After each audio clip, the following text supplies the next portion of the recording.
My daughter showed up at my door at 4 a.m. No coat, no shoes. Her body in severe hypothermia after walking more than 2 kilometers through the forest in the dark at 19 degrees Fahrenheit, -7 degrees Celsius. Her husband, the man I once called my son-in-law, said it was just a small misunderstanding. But when the police arrived, he immediately shifted all the blame onto me. This controlling, obsessive father-in-law is the real problem. I said nothing. I just let him finish, then played the one thing he thought had been buried forever. I truly appreciate you being here with me right now. Before we continue, leave a comment and tell me where you're watching from. I read every single one. Also, please note this story may include some fictional elements added for reflection and storytelling. Any resemblance to real people or places could be coincidental, but the message behind it is worth hearing and thinking about. I have lived alone long enough to know the difference between the sounds a house makes at night and the sounds that mean something is wrong. The pine beams settle after midnight when the temperature drops. The propane heater clicks on every 40 minutes or so. A sound so familiar, I stopped hearing it years ago. The wind off the Cascade Range rattles the storm windows in a rhythm I could map with my eyes closed. After 11 years in this cabin on the western edge of Bend, Oregon, I knew every sound this place made, the way you know the breathing of someone you love. So when the knocking started at 4 o'clock in the morning, I was already sitting up before I was fully awake. It was not the wind. It was not the pipes. It was a fist against wood, uneven and desperate, the kind of sound that carries weight behind it. I swung my legs off the bed and reached for the lamp on the nightstand. The clock read 4:02.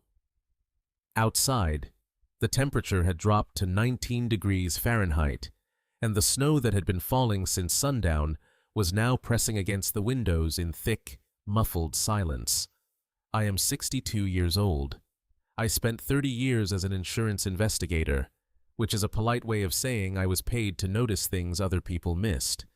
I learned early in that career that the middle of the night only delivers 2 kinds of visitors: the ones who are lost and the ones who are desperate. The knocking told me this was the second kind. I pulled on my boots without lacing them and crossed the living room in the dark. My hand found the porch light switch out of habit. I unlocked the deadbolt, turned the handle, and opened the door. The cold hit me first, a wall of it, sharp and immediate. Then I saw her. My daughter, Kayla, was standing on the porch steps with snow up to her shins. She was 29 years old, and she had walked through a pine forest in the dark to get to my door, and it showed in every inch of her. Her lips had gone the color of a deep bruise. Her hands were shaking so badly she could not hold them still, and she was wearing a thin blouse that belonged at a dinner party, not in a November storm. She had no coat. She had no gloves. Her hair was matted with melting snow, and her eyes, when they finally found mine, held the particular blankness of someone who had burned through every last reserve they had just to make it this far. I did not ask questions. I pulled her inside. The investigator in me and the father in me moved at the same time, which is something I have learned to stop fighting over the years. I sat her on the couch closest to the propane heater and reached for the wool blankets I keep folded on the armchair. I wrapped the first one around her shoulders and the second around her feet, which were soaked through her shoes. I ran my hands along her arms, checking for feeling, watching her face for responses. Her skin was cold in a way that went deeper than surface. That particular coldness that settles into the tissue when the body has been fighting the elements for too long. I grabbed my phone off the side table and called 911, and I kept talking to Kala while the line connected. I told her she was safe. I told her she was inside. I told her the heater was on, and I was right here. The dispatcher answered and I gave them the address, 224 Ridgeline Road, West Bend. Told them I had a woman in her late 20s showing signs of severe cold exposure and asked them to send an ambulance. Then I put the phone on speaker, set it on the coffee table, and kept working. I went to the kitchen and filled a mug with warm water from the tap. Not hot. 30 years of reading accident reports had taught me that warming someone too fast after extreme cold exposure can send shock through the system. Warm and slow. I brought the mug back and wrapped her hands around it, keeping my own hands over hers until I felt her grip tighten slightly. That was something. That meant her body was still fighting. The dispatcher was asking me questions, and I answered them without looking away from Kayla. Breathing. Yes. Responsive. Partially. Frostbite. Checking now. I lifted the hem of her soaked shoes and looked at her feet. The skin was pale and waxy where it should have been pink. I covered them back up and tucked the blanket tighter. The ambulance would be 12 minutes out from the nearest station on the east side of town. The dispatcher told me. I said, "Understood," and kept my hands moving, kept my voice steady, kept watching her face for color returning. It was when I was checking her hands for circulation that I saw them. I have been in this line of work long enough to know what cold does to skin and what branches do when you push through underbrush in the dark. I know those marks. I know the way they present ragged and shallow, the specific pattern of someone fighting their way through dense forest cover. Kala had some of those. Her palms were scraped, and her left forearm had a long, shallow cut below the elbow that was consistent with a branch strike. But there were other marks. Older ones. Marks on the inside of her wrists and along the backs of her hands that had nothing to do with pine trees or frozen ground. These were faded at the edges in the particular way that meant they had not happened tonight. They had happened before tonight more than once, with enough time in between for the skin to start the long process of trying to forget. I looked at them for a long moment. The heater clicked on. Outside, somewhere in the distance, I could hear the first thin wail of a siren moving through the snow. My daughter was staring at the ceiling with those empty eyes, and I pulled the blanket a little tighter around her without saying a word. 30 years of investigating taught me that the moment you think you are looking at the beginning of a story is almost never the actual beginning. There is always something that came before, a chain of small decisions, small silences, small surrenders that nobody thought to document until the night someone ended up on a porch in the snow.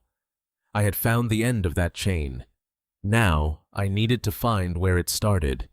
She told me the story in pieces over the next hour while the ambulance was on its way and the heater worked steadily against the cold pressing in from outside.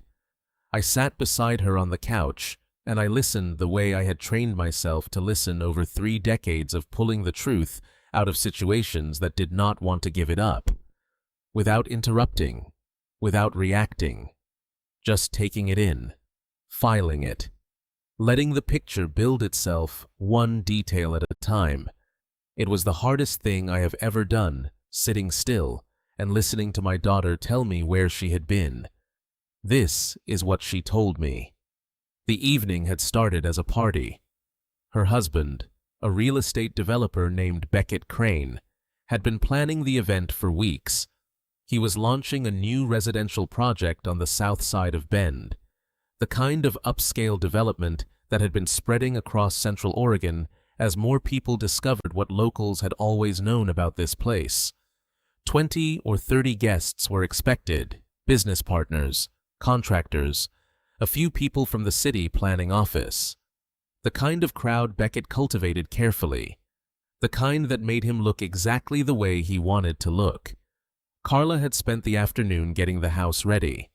She had not been invited to have an opinion about the menu or the guest list, but she had set out the glasses and arranged the appetizers and made sure everything was the way he wanted it.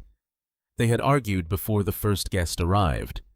She could not tell me exactly what started it, because the truth was that arguments with Beckett rarely had a clear beginning.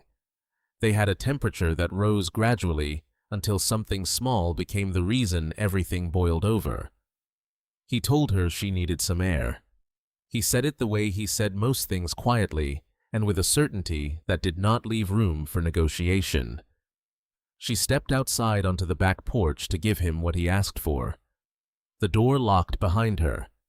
At first, she thought it was an accident. The smart lock system Beckett had installed 6 months earlier was connected to an app on his phone, and he had changed the entry code twice already since setting it up.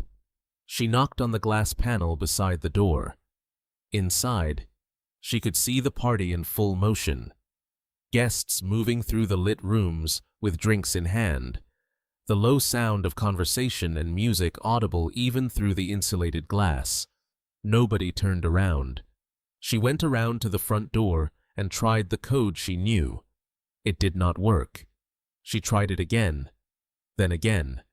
The keypad blinked red each time, patient and indifferent. She called his number. It rang through to voicemail. She tried twice more. Nothing.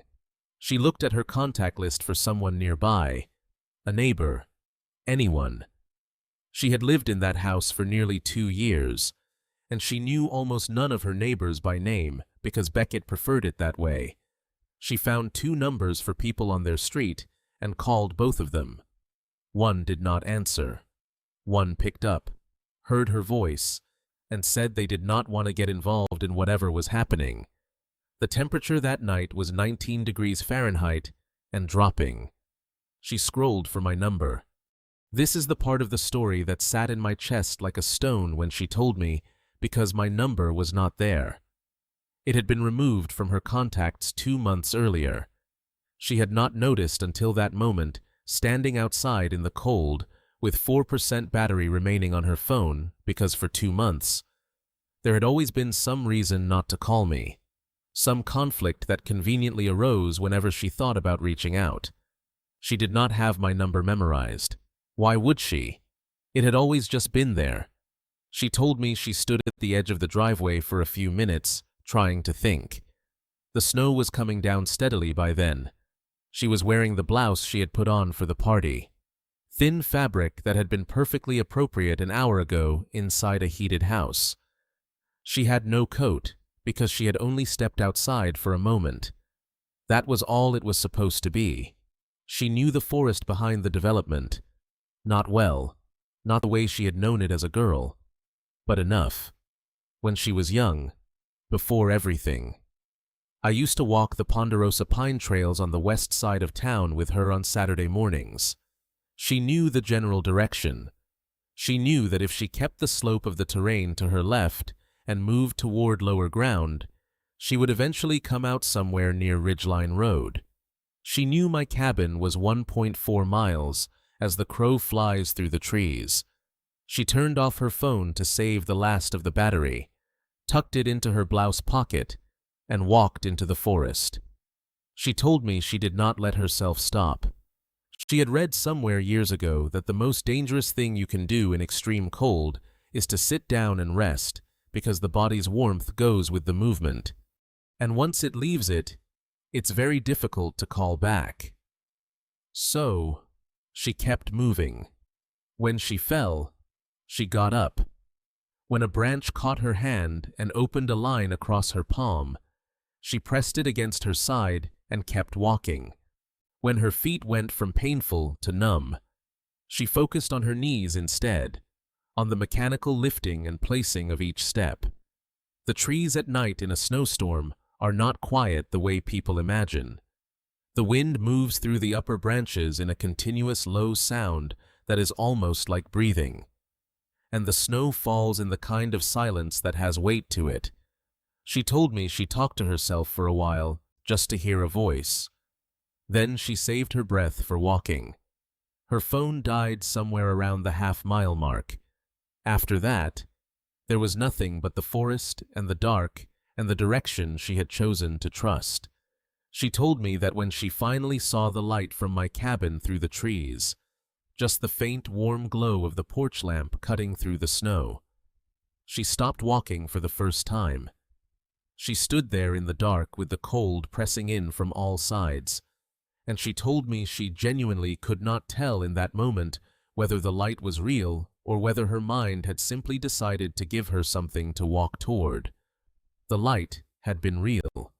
She had made it to my door, and now she was on my couch, and that was the only thing that mattered in those first minutes.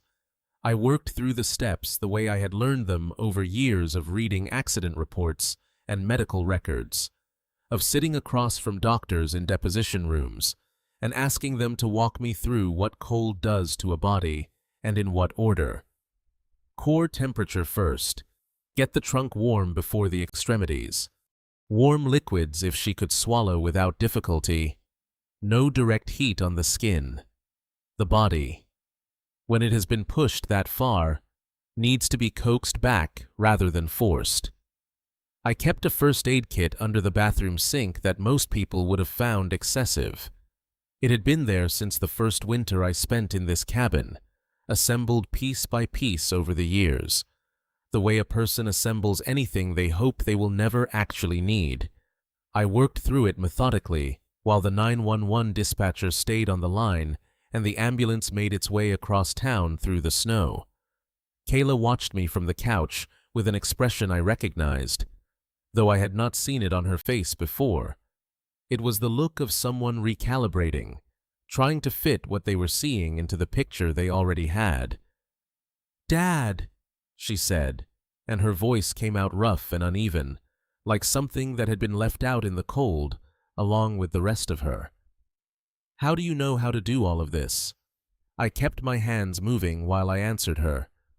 30 years, I told her. 30 years working insurance investigations, which sounds like paperwork and phone calls until you understand what the job actually requires.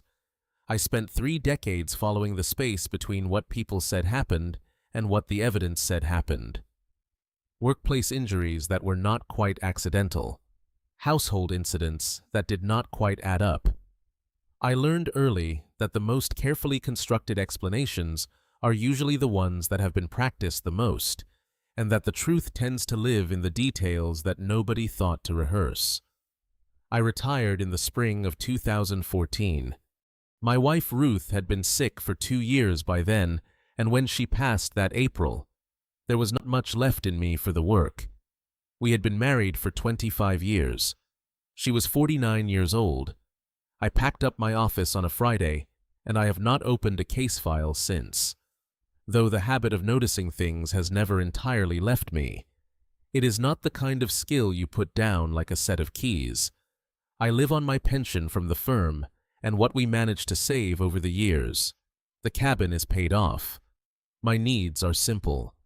I have learned that simplicity is not the same thing as emptiness, though it took me a few years after Ruth to understand that. Carla was quiet for a moment after I finished. The heater ticked steadily. Outside, the snow had settled into the long, patient fall that usually meant it planned to continue until morning. "You knew," she said. It was not quite a question. I looked at her then. "I had suspicions," I said carefully. "Since September. I had run into her at a grocery store on the east side of town, a place she had no particular reason to shop since it was nowhere near the neighborhood where she and Beckett lived. She had been thin in a way that was new, and there had been something in the way she held herself, a careful stillness, a habit of glancing toward the entrance that I recognized from years of sitting across tables from people who had learned to be afraid of sudden movements. We had talked for 11 minutes. I had counted later because that was the kind of thing I did. She had smiled at all the right moments and deflected every question about how she was doing with the particular fluency of someone who had been deflecting for a long time. I drove home that afternoon, and I sat in this cabin for a long time before I did anything else. The reason I did not go directly to the authorities is something I have thought about every day since September. Turning it over. The way you turn over a decision that costs you something to make. The answer is not comfortable. but it is the honest one. Beckett Crane was well regarded in this town. He sat on 2 non-profit boards. He had a lawyer on retainer who had, from what I could find, successfully dismantled 2 prior complaints against clients in situations that bore certain similarities to this one. A father's concern presented without documentation would have been noted and filed and forgotten before the week was out. I needed something that could not be argued away. So I started building it quietly, carefully, the way I had built cases for 30 years. I collected what I could from the outside through means that were available to me, and I waited for the moment when it would be enough. I had not planned for that moment to arrive at 4 o'clock in the morning with my daughter on my doorstep. The ambulance pulled into the driveway at 4:26. The red and white lights sweeping across the cabin walls in slow rotations. I heard the crunch of tires on frozen gravel and stood up to meet them at the door. Before I left the room, I glanced down the short hallway toward my bedroom. The closet there held a small fireproof safe bolted to the floor behind the winter coats. The kind of safe that is unremarkable enough that most people would not look twice at it. I had not opened it in 3 days. Inside was a USB drive that I had been adding to carefully and methodically for the past 6 months. I had not yet done what needed to be done with it. The timing had not been right. Standing there in my own hallway, listening to my daughter breathe steadily from the couch behind me, and the paramedics moving up the front steps, I understood that the window I had been waiting for was no longer weeks away. It was closer than that, possibly much closer. There is a particular quality to fluorescent light at 4:30 in the morning that has nothing to do with brightness. It flattens everything. It makes the color go out of people's faces and turns the walls the shade of something that has given up trying. I had been inside St. Charles Medical Center more times than I cared to count over the years for Ruth, mostly toward the end, and I had never once found those lights welcoming. But I had never been more grateful to be standing under them than I was that morning walking beside my daughter's gurney as the paramedics wheeled her through the automatic doors. I kept her hand in mine until they asked me to step back so they could transfer her to a bed.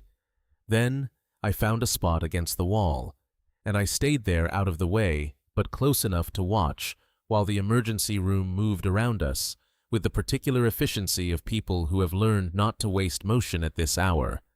The physician who took her case introduced himself as Dr.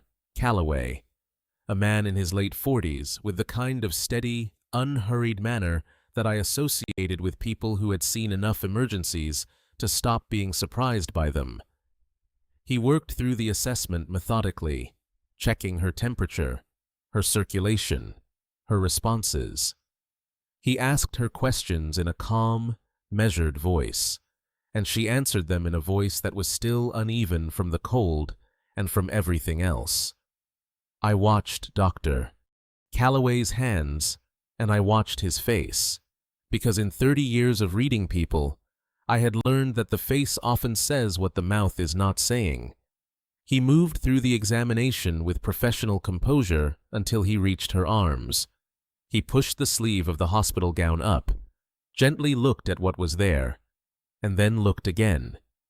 His hands did not stop moving, but his eyes stayed on that section of her arm for 2 or 3 seconds longer than a medical assessment required. He did not say anything. He did not have to. He ordered a warming blanket and an IV line and a series of further checks, and then he stepped out into the hallway and made a phone call. And I understood what kind of phone call it was. The officer arrived 20 minutes later. He was a younger man, perhaps in his early 30s, with a notepad and a pen, and the careful, attentive expression of someone who took his work seriously. He introduced himself as Officer Daltrey with the Bend Police Department, and he pulled a chair up beside Kayla's bed, and he asked her gently and without any particular urgency if she would be willing to tell him what had happened that night. Kayla looked at the ceiling for a moment before she answered. Then she started talking. I have interviewed hundreds of people over the course of my career. I know what it sounds like when someone is telling a story they have been carrying for a long time. There is a particular quality to it, a kind of flatness in the delivery, as though the emotion has been visited so many times in private that it has worn smooth. Calla spoke that way. The words came out in the careful, sequential order of someone who had rehearsed this account in their own mind many times without ever intending to say it out loud. She and Beckett had been married for 2 years. The first year had been what she described with a careful neutrality that told me more than the words themselves as fine. The changes had come gradually, beginning around the 18-month mark, introduced so incrementally that she had not been able to identify a moment when things shifted. That was the part she kept returning to, the inability to point to a single day and say before this and after this. The bank accounts had been the first thing. A consolidation, he had called it, a simplification. Her name remained on the paperwork, but the access had narrowed, then narrowed again until she was requesting money for groceries from a household account she could see but not independently withdraw from. The job had followed. She had been working part-time at a preschool on the north side of Bend, a position she had held for 3 years, and from the way she spoke about it, genuinely loved. Beckett had raised concerns about her hours, about the stress it was creating, about whether it was really necessary given his income. The conversation had happened more than once in the patient, reasonable tone he used when he had already decided how something would end. She had stopped working the previous January. After that, the social connections had contracted the way things contract when they are no longer being maintained. Friends stopped hearing from her as often. Plans were cancelled. Explanations were offered and accepted, and gradually the calls became less frequent until they stopped altogether. She described this process without apparent bitterness, in the tone of someone describing weather. It had happened. That was the fact of it. Officer Daltrey wrote steadily through all of this. I stood against the wall with my arms crossed, and I listened. And I did not allow my face to change because Kaylin needed the room to be steady, and I was going to make it steady for her. Then she reached up and pushed her sleeve back. The marks were on the inside of her upper arm, and they were the shape and spacing of a hand. Not fresh, not from last night, the kind that had faded to the particular yellow-green of an injury that was perhaps 10 days old, which meant there had been a moment 10 days ago that had been bad enough to leave that record behind, and which also meant, by simple arithmetic, that there had very likely been moments before that one. The room went quiet in the way that rooms go quiet when something has been said that cannot be unsaid. Officer Daltrey's pen did not stop moving. If anything, it pressed harder against the page, the way a person presses when they are trying to keep their hands doing something useful because the alternative is to sit with what they are feeling, and there is no time for that right now. I looked at my daughter's face. She was looking at the wall across from her bed, on at me. Not at the officer, just at the neutral surface of a hospital wall, and I understood that she had just done something that had cost her a great deal, and that the cost was not finished yet. From somewhere down the long corridor outside the room, I heard footsteps, deliberate, evenly spaced, the particular rhythm of someone who walked that way on purpose. I had spent enough years listening to the way people moved to know the difference between someone walking to get somewhere and someone walking to make a point. I knew that walk. I had heard it once before at a charity function 2 winters ago, crossing a hardwood floor in a room full of people who turned to look. I did not need to see the face at the end of the hallway to know who it belonged to. He filled a doorway the way certain men fill a doorway, with the kind of deliberate physical presence that announces itself before the person has said a single word. I had met Beckett Crane exactly 4 times before that morning. A dinner at a restaurant downtown when Carla first introduced us 2 years prior. A holiday gathering the following December that lasted 90 minutes and ended with a handshake I had driven home thinking about for reasons I could not yet name. A chance encounter at a hardware store last spring where he had been friendly in a way that required a lot of effort to look effortless. And once at a city planning event where I had watched him work a room with the smooth efficiency of someone who understood that reputation was a resource to be managed. I knew what I was looking at by the time he stepped through the door of Carla's room at 9:30 that morning. He was dressed in a charcoal suit that had no business being that pressed at this hour, which told me he had gone home and changed before coming here. His hair was neat. His expression carried exactly the right proportion of worry to composure the face of a concerned husband who was holding himself together for everyone else's sake. It was a good performance. I had seen better, but not many. He went to Carla first. He said her name and reached for her hand, and I watched her body do something I recognized from the medical records I had spent 30 years reading. That involuntary tightening of preparation, the way a person braces without meaning to. She let him take her hand, but she did not turn toward him. She kept her eyes on the middle distance, on nothing in particular. And she said she was fine in the tone people use when fine is a lid they are holding down over something else entirely. Then he turned to me. He crossed the room in 3 steps, and he lowered his voice, which was the first tactical decision I noted.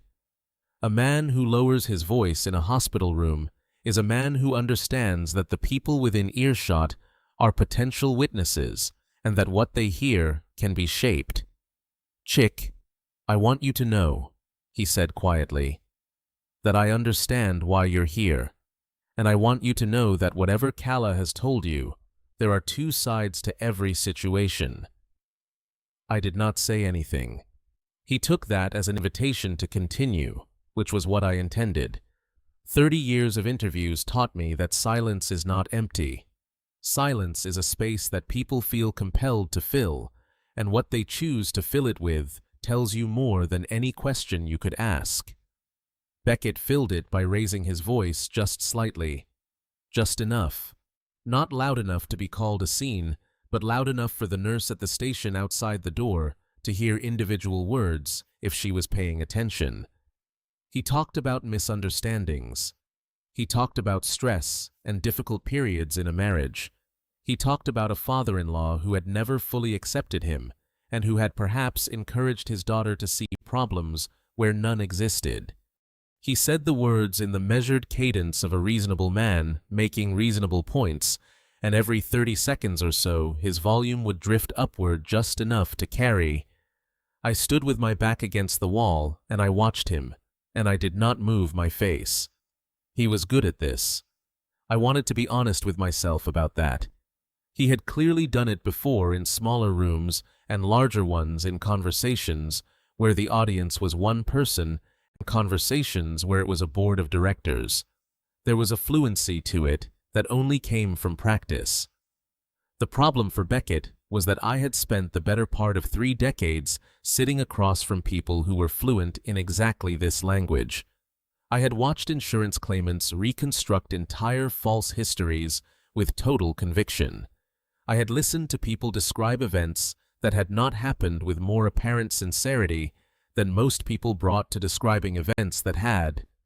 I was not easy to perform for. I had seen too many performances. He shifted tactics after about 4 minutes, which was when he understood that I was not going to interrupt, was not going to defend myself, was not going to give him anything to work with. The reasonable tone dropped a register. Something harder came through underneath it. The way the frame of a building shows through when the finishing materials start to give. "I will destroy everything you have left, old man." He said it quietly, which made it worse. A whisper has a specific kind of weight that a shout does not. I took your name, your reputation, whatever it is you think you're doing here. I have resources you cannot match, and I will use every one of them. I looked at him for a moment. Then I reached into my jacket pocket and took out my phone. I turned the screen toward him so he could see what was displayed. The recording application. The timer running already past the 9-minute mark. I pressed stop. The change in his face was not dramatic. It was the opposite of dramatic. It was a very small, very contained adjustment, like a single crack appearing in a surface that had presented itself as solid. His eyes moved from the phone to my face and stayed there recalculating. I did not say anything, because there was nothing I needed to say. The sound of sensible heels on linoleum came from the hallway, even and purposeful. And a woman stepped into the doorway behind Beckett. She was perhaps in her early 50s with reading glasses on a lanyard and a clipboard held across her body like something she had carried long enough that it had become part of how she stood. She looked at Beckett, then at me, then at Calla, with the particular economy of someone who had learned to read a room in the first 10 seconds or leave herself at a disadvantage. "Mr. Hale," she said, addressing me directly. "I'm Agnes Whitfield, with the Adult Protective Services Division of the Oregon Department of Human Services." She held up an identification badge briefly, then let it fall back against her jacket. "I'd like to speak with you separately if you have a moment." She looked at me with the flat, assessing gaze of someone who had not yet decided what she was dealing with. There was no warmth in it, but there was no hostility either. It was the look of a person who operated in the space between those two things until the evidence told her which direction to move. I had no way of knowing, standing there, whether Agnes Whitfield was about to become an obstacle or something else entirely. Agnes set down her clipboard. The sound it made against the side table was softer than I expected, almost gentle, which was not at all how the rest of her felt. She was a broad-shouldered woman with reading glasses pushed to her forehead and a voice that had long since stripped itself of anything unnecessary. She reminded me of the senior field adjusters I had worked beside in my first decade as an investigator. People who had stopped softening their language years ago because softness cost time, and time in their profession was always running short. She laid out her requirements without preamble. Documentation of Calla's immediate living situation, medical records from Dr. Calloway, a formal statement filed by Officer Daltrey within 72 hours, a follow-up safety assessment conducted by Agnes herself, scheduled within 24 hours of this conversation. I did not interrupt her. I had learned long ago that interrupting people who held authority over something you needed rarely ended well for anyone. When she finished, she looked at me with something that sat between professional caution and reluctant curiosity. 24 hours. Mr. Hale, she said. I understand, I said. She picked up the clipboard and walked out of the consultation room. I sat for a moment in the silence she left behind, letting it settle. Then I stood, squared my shoulders, and went to find my daughter. Kayla was awake. The IV line ran into the back of her right hand, and the warming blanket was still tucked around her legs, but the color had come back into her face, and her eyes tracked steadily when I stepped through the door. Dr. Calloway had confirmed that the frostbite on her fingers was superficial. No lasting damage, he said, largely because she had kept moving through the forest and never allowed her core temperature to collapse entirely. Her feet were a different matter. She would not be walking without pain for at least a week. I stood at the edge of the bed and did not speak for a moment. She looked at me the way she had when she was 7 years old and had tumbled from the oak tree in our backyard, not asking for sympathy, just making certain I was still present. I need to take care of some things, I told her. I will be back before evening. She reached out and placed her bandaged hand over mine. Her grip was steadier than I anticipated. But, she said quietly, you do not have to. I know, I said. I want to. She held my gaze for a moment longer. Then she nodded and let go. I walked out of St. Charles Medical Center into a mid-morning sky the color of old pewter. The temperature had climbed to 26 degrees, which felt almost bearable after the night before. My truck sat at the far end of the lot where I had left it. The 1967 Ford dark green rebuilt across 3 winters in my garage, fitted with a transfer case and winter tires that had never failed me in the snow. I sat behind the wheel without starting the engine. I looked at my left wrist. The Rolex was a date-just stainless steel with a champagne dial. Ruth had given it to me on our 25th anniversary. We had driven up to Crater Lake for the weekend, just the 2 of us, and she had slid it across the breakfast table at the lodge with a small card that read, in her handwriting, "For the man who always knows what time it is, even when he should slow down." I had worn it every single day for the 11 years since. It no longer kept perfect time. I had never sent it for servicing because I did not want anyone else's hands on it. I unclasped the bracelet. I set the watch in my breast pocket face down and started the engine. Cascade timepieces and estate jewelry occupied a narrow storefront on Wall Street in downtown Bend. The display window held a modest arrangement of estate rings and pocket watches. The man behind the counter was somewhere in his late 50s, with the deliberate, unhurried hands of someone who had spent a career handling things that could not be replaced. He examined the Rolex under a loupe without speaking, checking the case back, testing the crown, studying the movement through the crystal for what felt like a long time. 4,200, he said at last. Done, I said. He counted out the bills in 2 stacks while I signed the transfer form. I did not look at the watch again once I set it on the glass counter. I folded the cash, put it in the envelope I had brought, and walked back out into the cold. I made the second call from the sidewalk outside the shop. Gordon ran a small restoration operation out of a barn near Tumalo, and he had admired my Ford since the first time he saw it parked in front of my cabin 3 years ago. We had spoken about it twice in passing friendly conversations that had never gone anywhere because I had not been willing to let the truck go. "The truck," I said when he answered. "I need to sell it today." There was a pause. "Today?" "Today!" He arrived 35 minutes later with a cashier's check for $9,800 and a flatbed trailer. We shook hands in the parking lot on Greenwood Avenue. I handed him the keys and the signed title. I watched him begin loading the truck onto the trailer and told myself not to keep watching. I turned and walked to the corner and called a car. Percival Holtz's office occupied the 3rd floor of a sandstone building directly across from the Deschutes County Courthouse. I had spent the previous night researching him at my kitchen table, while Calla slept in the hospital, reading case summaries and public court records until the lamp made my eyes ache.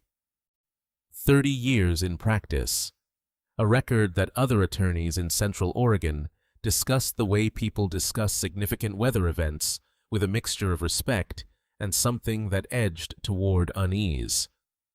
His assistant showed me in at 2:35 in the afternoon.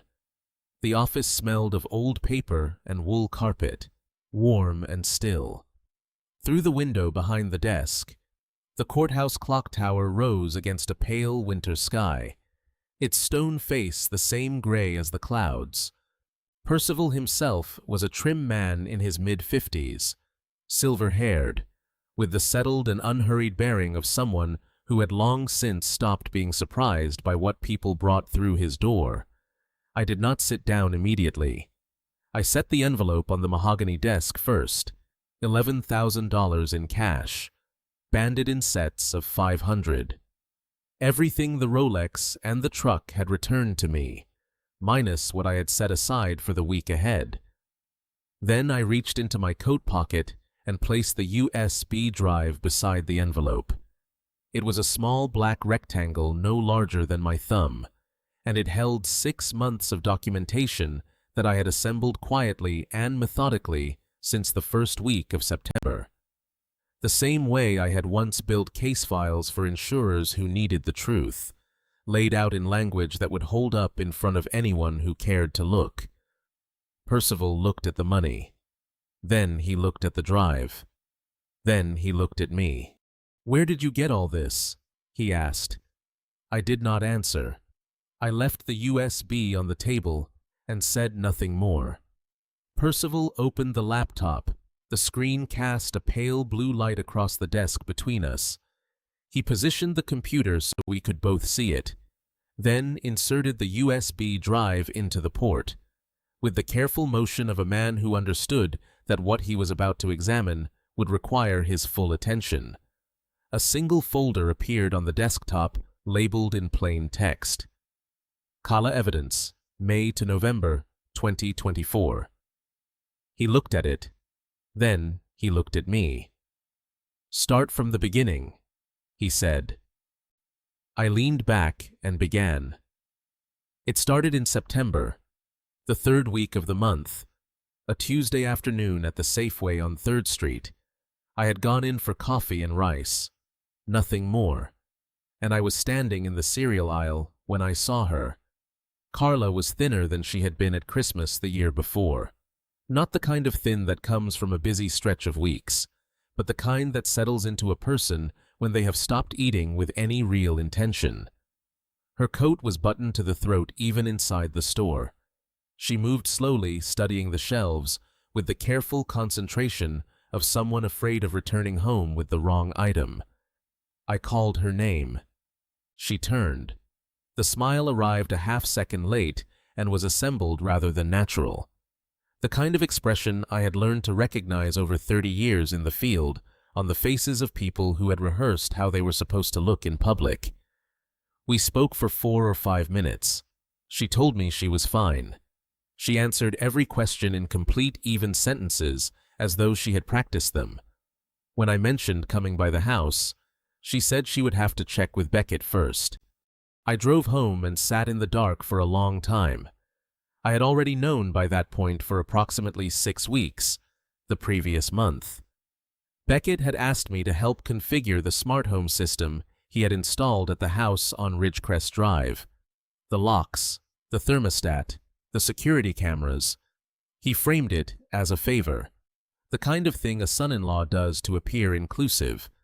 I accepted without hesitation, because walking into that house with a legitimate reason to handle his equipment was exactly the kind of opportunity I had spent 3 decades learning to use.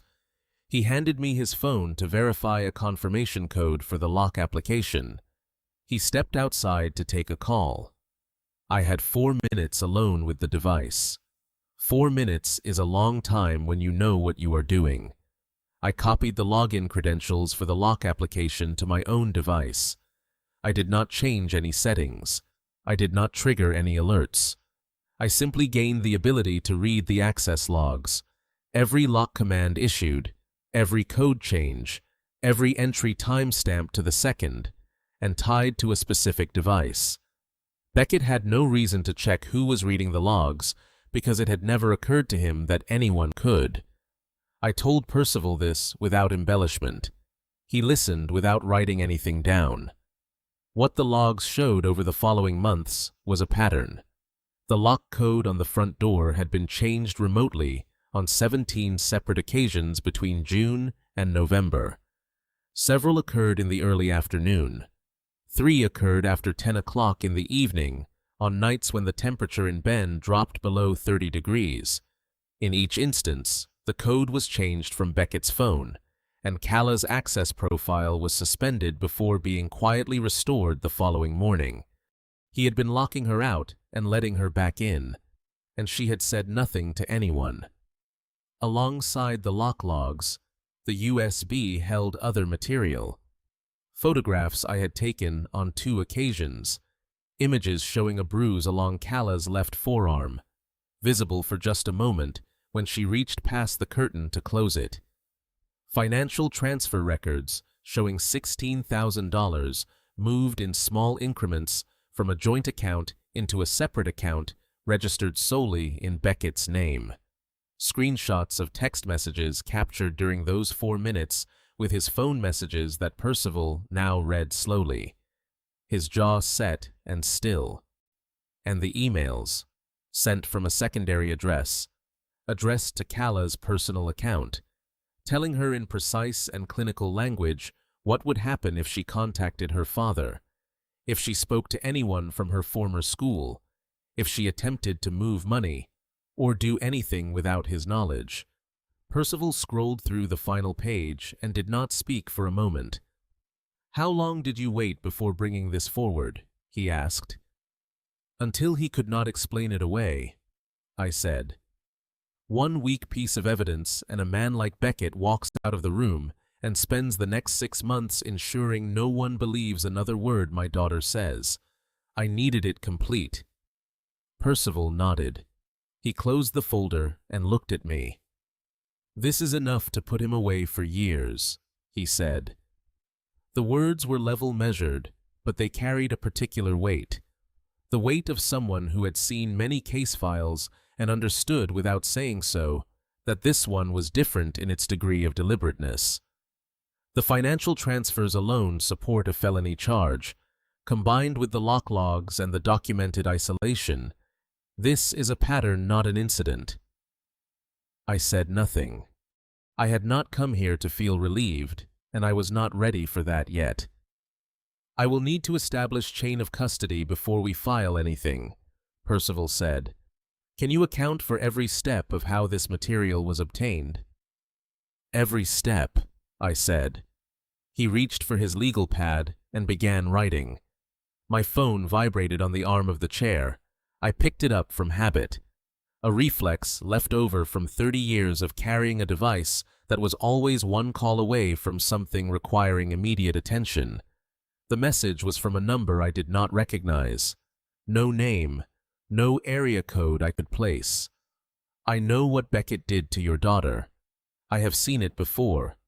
Please call me." I stared at it without moving. Then I set the phone face down on the arm of the chair and looked back at Percival, who was still writing, unaware of what had just arrived. Outside the window, the courthouse clock tower stood against the gray November sky, patient and indifferent, the way old stone always is when the people inside are deciding something that cannot be undecided. The call took 40 seconds. I was standing on the sidewalk outside Percival's building when I dialed the number back, the cold working its way through my coat collar. The courthouse across the street, still and gray in the afternoon light. The line rang twice. A woman answered on the third ring, her voice careful and measured in the way that people speak when they have rehearsed what they are going to say, but are still afraid of saying it. She told me her name was Nadine Forsyth. She told me she had seen the name Beckett Crane on a local news update that morning. A brief item about an ongoing Adult Protective Services investigation. Nothing detailed, just enough to surface a name she had spent 4 years trying to stop thinking about. She told me she lived in Bend, and that she was at St. Charles right now in the main corridor near the east entrance, and that she would understand completely if I did not want to come. I told her to stay where she was. I recognized her before she recognized me. She was standing near the far end of the corridor, beside a row of chairs along the window wall, wearing a gray wool coat and holding a paper cup of coffee she had not touched. 38 years old, according to what she had told me on the phone, though she carried herself with the particular stillness of someone considerably older, the kind of stillness that is not calm, but is instead the result of having learned, over a long period of time, to take up as little space as possible. When I introduced myself, she looked at me with eyes that I recognized immediately, though I had never seen her before in my life. They were the same eyes I had seen on Calla in the ambulance 3 days ago, and in the Safeway 2 months before that. and in the photographs I had taken through the kitchen curtain. The eyes of someone who had lived inside a situation that no one on the outside could quite believe, and had stopped expecting to be believed. We sat down together in the chairs by the window. She told me the year was 2021 when it began. She had met Beckett at a development launch event in downtown Bend. He was charming, attentive, the kind of man who made a room feel smaller in a way that seemed at first like a gift. They were together for 14 months. She had moved into his previous property on the west side of the city, a house with a smart lock system and a security arrangement that he managed entirely from his phone. The pattern she described was identical to what I had documented over the past 6 months. The lock codes changed without warning. Her phone contacts reduced one by one as arguments followed any attempt to reach people he did not approve of. Her bank access restricted, then redirected. Her car keys placed somewhere other than where she had left them, then returned without comment when she stopped asking. She had reported it to the Bend Police Department in the autumn of 2021. She had gone in person, filed a formal statement, provided what documentation she had at the time. Beckett's attorney had appeared within 48 hours. The case file had been reviewed, assessed as lacking sufficient physical evidence to support the charges as filed, and closed. He knew exactly how much to do and how to do it. Nadine said, "Nothing he did left a mark that held up on paper. That was the point." Her hands were resting in her lap around the paper cup, and I could see that they were not entirely steady, a fine, persistent tremor that she was clearly aware of and had chosen not to conceal. But her voice did not waver. She spoke with the flat, factual precision of someone who had told this story to themselves so many times that the emotion had been worn smooth, leaving only the structure. "The case file," I said. "You still have a copy?" "I kept everything," she said. "The original report number, the detective's name, the date it was closed. I kept it because I thought someday it might matter to someone." And she reached into her bag and produced a folded envelope which she held for a moment before placing it on the chair between us. "When I thought I was the only one," she said. "I am sorry I did not speak sooner." I did not tell her there was nothing to apologize for because I did not think that was what she needed to hear. What I told her was that the document in that envelope had the potential to change the legal position of an ongoing case significantly, and that an attorney named Percival Holt, whose office was directly across from the Deschutes County Courthouse, would almost certainly want to speak with her in the coming days if she was willing. She looked at me for a moment. "Will it help Calla?" "Yes," I said. "It will." She nodded once the way people nod when they have been waiting a long time for a sentence that simple. I understood walking back to the east entrance of St. Charles with the envelope in my coat pocket. What Nadine's file represented in legal terms, a single incident, even one as thoroughly documented as the material on the USB drive, could be argued in front of a judge as a dispute between two people, complicated, contested, subject to interpretation. Two incidents separated by 4 years with two different women following an identical pattern of behavior shifted the argument entirely. It was no longer a question of whether Calla was telling the truth. It became a question of whether a court was willing to look at a documented pattern of deliberate conduct and call it what it was. Percival had explained this to me once in passing during a different conversation about a different kind of case years ago before I retired. I had filed it away the way I filed everything. Not because I expected to need it, but because information stored carefully has a way of becoming useful at precisely the moment you least expect. I stepped outside into the cold and called him before I reached the parking lot. He answered on the second ring. "There is a woman named Nadine Forsyth," I said. "She was with Beckett Crane in 2021. Same pattern. She filed a police report in Bend that autumn. The case was closed for insufficient evidence, but the file still exists. There was a pause on the line that lasted exactly as long as it takes an experienced to understand the full weight of what he has just been told. "Can she testify?" Percival asked. "She kept every document," I said. "And she is willing—" Another pause. Shorter this time. "Beyond Warren," he said. "We do not just have a crime, we have a pattern. That changes everything." I stood on the sidewalk outside St. Charles and looked up at the sky, which had gone the deep solid gray of late afternoon in November. The kind of gray that sits on the Cascades like a held breath. Somewhere above the cloud line, the sun was still moving west toward the mountains. I could not see it from where I stood, but I knew it was there. Carla had been home for one full day. She slept in the room that had been hers when she was 12 years old, under the same wool blanket I had kept folded on the shelf above the closet for no reason I could ever adequately explain. I had made up the bed with clean sheets the afternoon she was discharged, and I had not said anything about it. And neither had she. Some things did not require explanation between us.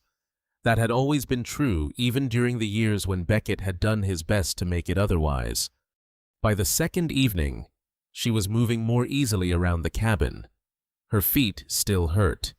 She walked with a careful, deliberate step that she was clearly trying to conceal.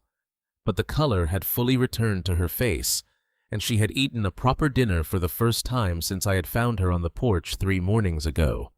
We sat by the wood stove after the meal and did not say very much, and that was all right. There was still a great deal ahead of us, and we both knew it. And sometimes the most useful thing 2 people can do is simply occupy the same warm room in silence. I went to bed at 10:30. I was not asleep when the knocking started at 11. It was not knocking precisely. It was the flat, open palm impact of someone who had stopped caring about the impression he was making hard, irregular. The sound of a man whose composure had come apart somewhere between wherever he had been drinking and the end of my front walkway. I was already sitting up in bed before the third impact landed. I reached for my phone on the nightstand. I opened the voice recording application and pressed the button before I stood. The small red indicator confirmed it was running. Then I pulled on my boots without lacing them, crossed the bedroom in the dark, and moved to the top of the stairs. I already knew who it was.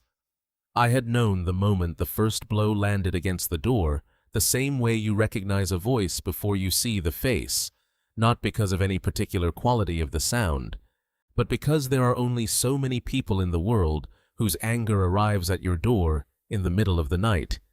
And I had only one outstanding problem of that magnitude: open the door.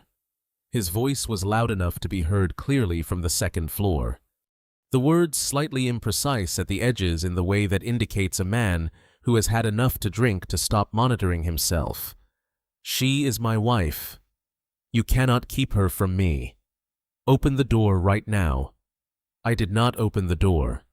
I dialed 911 from the bottom of the stairs, stated my address on Ridgeline Road, told the dispatcher that an intoxicated individual was attempting to force entry into my residence and that I had a family member inside. I kept my voice level. I kept the recording application running on the same device. "Sir, stay on the line," the dispatcher said.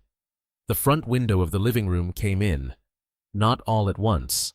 First the sound of something striking the glass, then a second impact, then the particular cascading crash of a pane giving way under sustained force. Cold air moved through the room immediately, sharp and immediate, carrying the smell of pine and night. I stepped back toward the base of the stairs as Beckett came through the window frame, one hand on the sill, his dress shirt torn at the shoulder where the remaining glass had caught it. He was not the man I had watched perform in the hospital corridor 3 days ago. That man had been composed, deliberate, managing every word and gesture with the practiced efficiency of someone accustomed to controlling rooms. This man was something else entirely. His eyes were unfocused and too wide, and there was a particular quality of desperation in his movements that I recognized from 30 years of watching people who had just learned that the story they had been telling about themselves was no longer going to hold. His attorney had told him about Nadine. That much was clear. He crossed the living room in 4 strides and shoved me with both hands before I could move clear of his path. I caught the edge of the stair rail with my left hand, but missed my footing on the first step, and the fall was short and immediate and very bad. My right side connecting with the corner of the bottom stair in a way that sent a white, clean pain through my ribs that I recognized even in the moment as structural rather than muscular. I lay on the floor at the base of the stairs and focused on breathing. Carla appeared at the top of the staircase. She was standing in the doorway of her room in the gray sweatshirt she had worn to bed, her bandaged hands at her sides, looking down at the scene below her, at Beckett standing in the middle of the living room with broken glass behind him and cold air moving through the cabin. And, Clear's throat, at me on the floor at the base of the stairs, one hand pressed against my right side. I watched her face.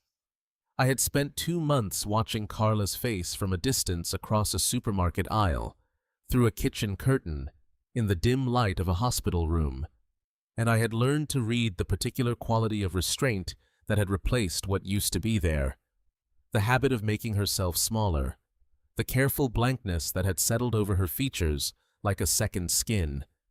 It was not there now. She looked at Beckett with the clear, direct focus of someone who has finally stopped trying to see something other than what is actually in front of them. She did not look away. She did not lower her eyes. "Did I see you now?" she said. Her voice was quiet and entirely steady. "I finally see you." Beckett turned toward the sound of her voice. Whatever he had come here intending to say appeared to leave him entirely. He stood there in the wreckage of the front window with the cold pouring in around him, and he looked for the first time since I had known him like a man who had run out of performance. Officer Daltrey came through the front door 40 seconds later. The paramedics confirmed 2 cracked ribs on the right side and recommended imaging to rule out additional injury. They helped me onto the gurney and moved me toward the ambulance. And every breath I took between the cabin floor and the open rear doors of the vehicle was a distinct and specific event, sharp enough to require conscious management. I turned my head when they loaded me in.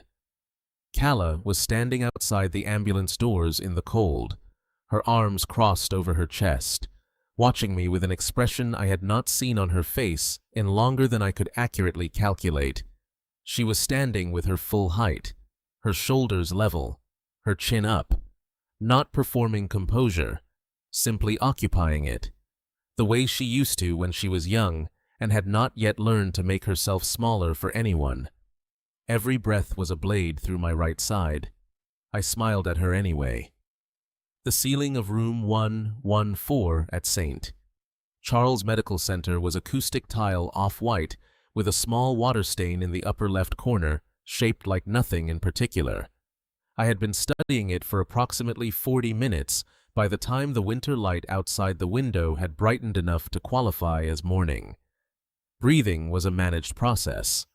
The imaging the previous night had confirmed 2 cracked ribs on the right side, no pneumothorax, no displaced fractures.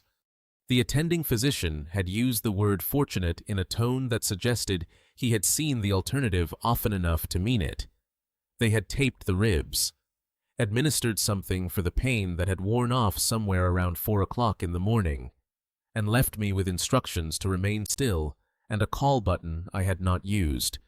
I was not good at remaining still. Carla was in the chair beside the window.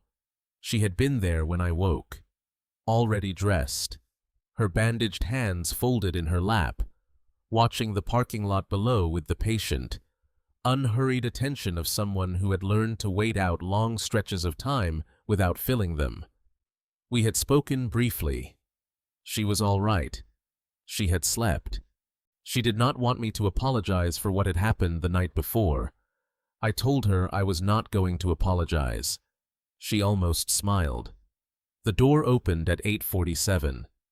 Agnes Whitfield came in without knocking, which I noted but did not remark on. She was wearing a dark coat over a gray sweater, her reading glasses pushed up to her forehead in the same position they had occupied during every previous encounter. But she was not carrying the clipboard. That absence registered before anything else. The clipboard had been up to this point as much a part of her presence as her voice or her posture, and without it, she looked like a different version of the same person, one who had decided for reasons of her own to arrive today without the official apparatus. She pulled the chair from the corner of the room to the side of the bed without asking permission and sat down. Carla looked up from the window. "I will not take long," Agnes said. She looked at me, then at Carla, then back at me. I wanted to come in person. She had been with Adult Protective Services for 22 years. She told me this not as a credential, but as context in the flat, matter-of-fact way that people state things they have long since stopped finding remarkable about themselves. 22 years of case files, home visits, documentation, court appearances, and phone calls to attorneys in the early hours of the morning. She had seen, she said, a sufficient number of controlled living situations to recognize the architecture of one within the first 10 minutes of entering a residence. She had entered the residence on Ridgecrest Drive on the morning of day 2, following Officer Daltrey's formal report to the Adult Protective Services intake office. The visit had been conducted under standard APS protocol, announced at the door, accompanied by a Bend PD officer, duration approximately 90 minutes. What she had found, she described to me in the same even unembellished register she used for everything else. The medicine cabinet in the primary bathroom contained a controlled anxiolytic prescription issued in Cala's name. The prescription bottle had a combination lock affixed to its cap, an aftermarket device available online, with the combination known only to the account holder who had ordered it. The account, she noted, was registered to Beckett Crane. The joint checking account linked to the address had been placed in a restricted access state 31 days prior, requiring dual authorization for any withdrawal above $40. Cala's authorization credentials had been removed from the account profile 17 days ago. The window in the secondary bedroom, the room that Cala had been using as a workspace before she left her teaching position, had been fitted with an external slide bolt mounted on the outside of the frame. Agnes finished her account and looked at me without expression. "I know what a cage looks like. Mr. Hale," she said. The room was quiet for a moment. Cala had turned fully from the window and was sitting with her hands in her lap, listening without moving. Agnes reached into the leather folder she had been carrying under her arm and placed a document on the surface of the bedside table. A formal APS assessment report, 8 pages dated that morning. She did not hand it to me. She set it down flat the way you set something down when you want the other person to reach for it on their own terms. I looked at it without picking it up. I could read the summary line on the cover page from where I lay. Finding substantiated, risk level high. Recommendation: immediate protective intervention and coordination with law enforcement. Every box that could be checked had been checked, and every box that had been checked was in Cala's favor. Agnes stood, straightened her coat, and looked at Cala for a moment. A long, direct look that carried something in it I had not seen from her before. Not warmth exactly, but something adjacent to it. Recognition, perhaps. The particular acknowledgement that passes between two people when one of them understands from professional experience exactly what the other one has been living through. "Your daughter is lucky," Agnes said, turning back to me that you did not give up on her. She picked up her folder and walked out without waiting for a response. The room held her absence for a moment. I looked at Calla. She was looking at the door Agnes had just closed, and there was something moving across her face that she was not trying to control or conceal. Not grief, not relief, but something in between the two that did not have a clean name and did not need one. I reached for the APS report with my left hand, moving carefully to avoid engaging the right side of my rib cage, and set it on the bed beside me. 14 minutes later, the door opened again. Percival Holt was still wearing his coat, which meant he had come directly from somewhere without stopping. He stepped into the room, looked at me, looked briefly at Calla, and looked back at me. He was carrying nothing. No briefcase, no folder, no legal pad. And there was something in his expression that I had not seen during either of our previous meetings in his office, a quality I needed a moment to identify because it was not an effect I associated with him. It was. I realized the particular brightness that enters a person's eyes when they are in possession of something they did not expect to find and have not yet had time to fully process. Someone walked into my office this morning with a box, he said. You need to see what is inside it. I looked at him. In 30 years of working cases, I had learned to read the difference between a development that changes the margin of a situation and a development that changes the situation entirely. The look on Percival's face belonged to the second category. For the first time since he had taken my retainer 2 days ago, there was something unmistakable in his eyes. It was the look of a man who had just realized he was going to win. If you're still here with me, comment still watching, so I know you're right here. And tell me this, if it were you, would you stay calm and wait for the right moment, or face him the second he showed up at your door? Because what happened next changed everything. And just a quick note, parts of the story ahead may include fictional elements for storytelling purposes. If this isn't for you, feel free to stop here. Percival had arranged 2 chairs side by side in front of his desk, angled toward his laptop screen. I noticed it when I walked in. We were going to watch something together, not discuss it. My ribs registered every step of the 3 flights of stairs, but I had not considered not coming. Silas Drummond was already seated. He was a slight man, 71, with white close-cropped hair and the careful posture of someone whose body had begun to require conscious management. His hands rested on top of a cardboard box in his lap, and they carried a faint, persistent tremor he made no effort to conceal. He looked up when I entered with the particular relief of a person who has been carrying a decision alone too long and has finally arrived at the moment of setting it down. Percival introduced us. Silas shook my hand firmly, despite the tremor. I should have come sooner, he said. It was the second time in a week that someone had said those words to me. He had read Percival's name in the Bend Bulletin 3 days earlier, a brief item noting that local attorney Percival Holt had been retained in connection with an ongoing APS investigation.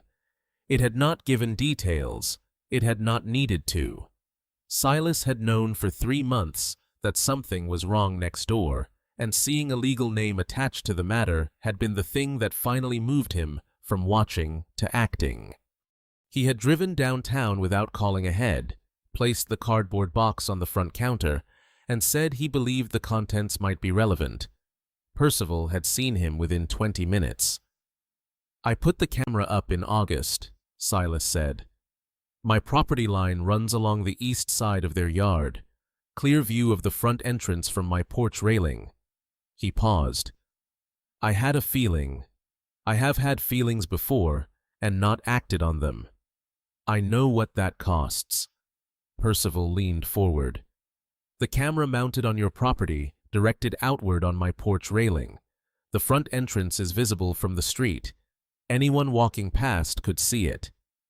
Oregon law permits recording from your own property directed at areas visible from public space, Percival said. He looked briefly at me. The footage is legally obtained. We can use it. Silas lifted the lid from the box.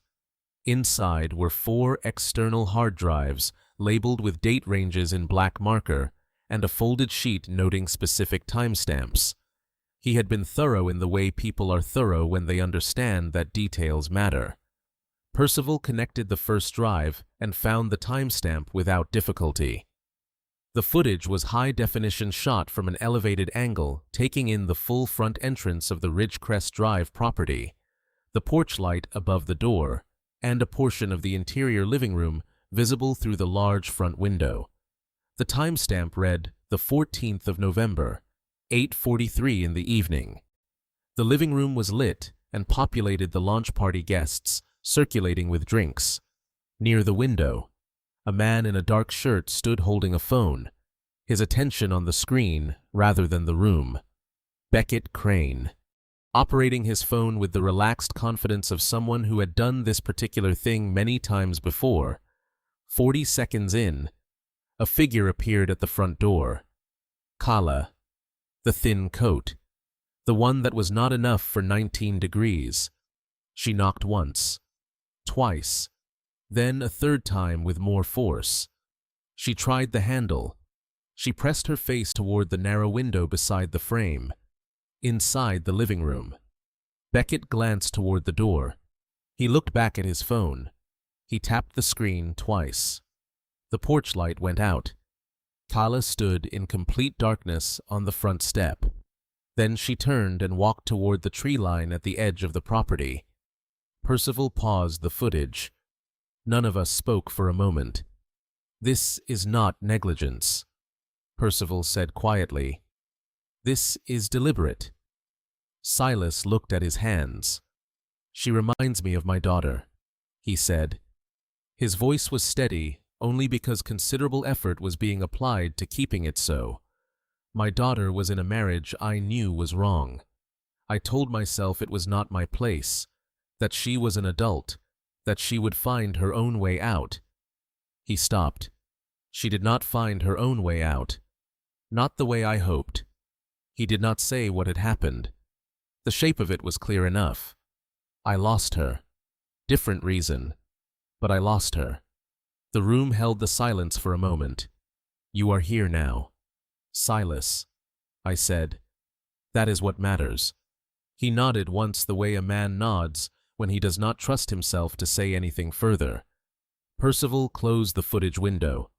"I will catalog and authenticate each drive before entering them into the record," he said. 48 hours. Minimum. The timestamps will be cross-referenced against the lock application logs from the USBs. When that is complete, we will have the logs showing. The code was changed remotely and footage showing the exact moment it was done and who was holding the phone. He paused. Should no reasonable argument against that combination exists? He reached out and closed the laptop. "Now, there is something you should know before you leave," he said. Beckett was released on bail approximately 1 hour ago. His attorney posted $20,000 within 30 minutes of the hearing. No prior criminal record, established business standing. The magistrate set the amount at the low end of the schedule. He looked at me. He is out. I looked at the box of hard drives on the desk. Beckett was free. He knew about Nadine.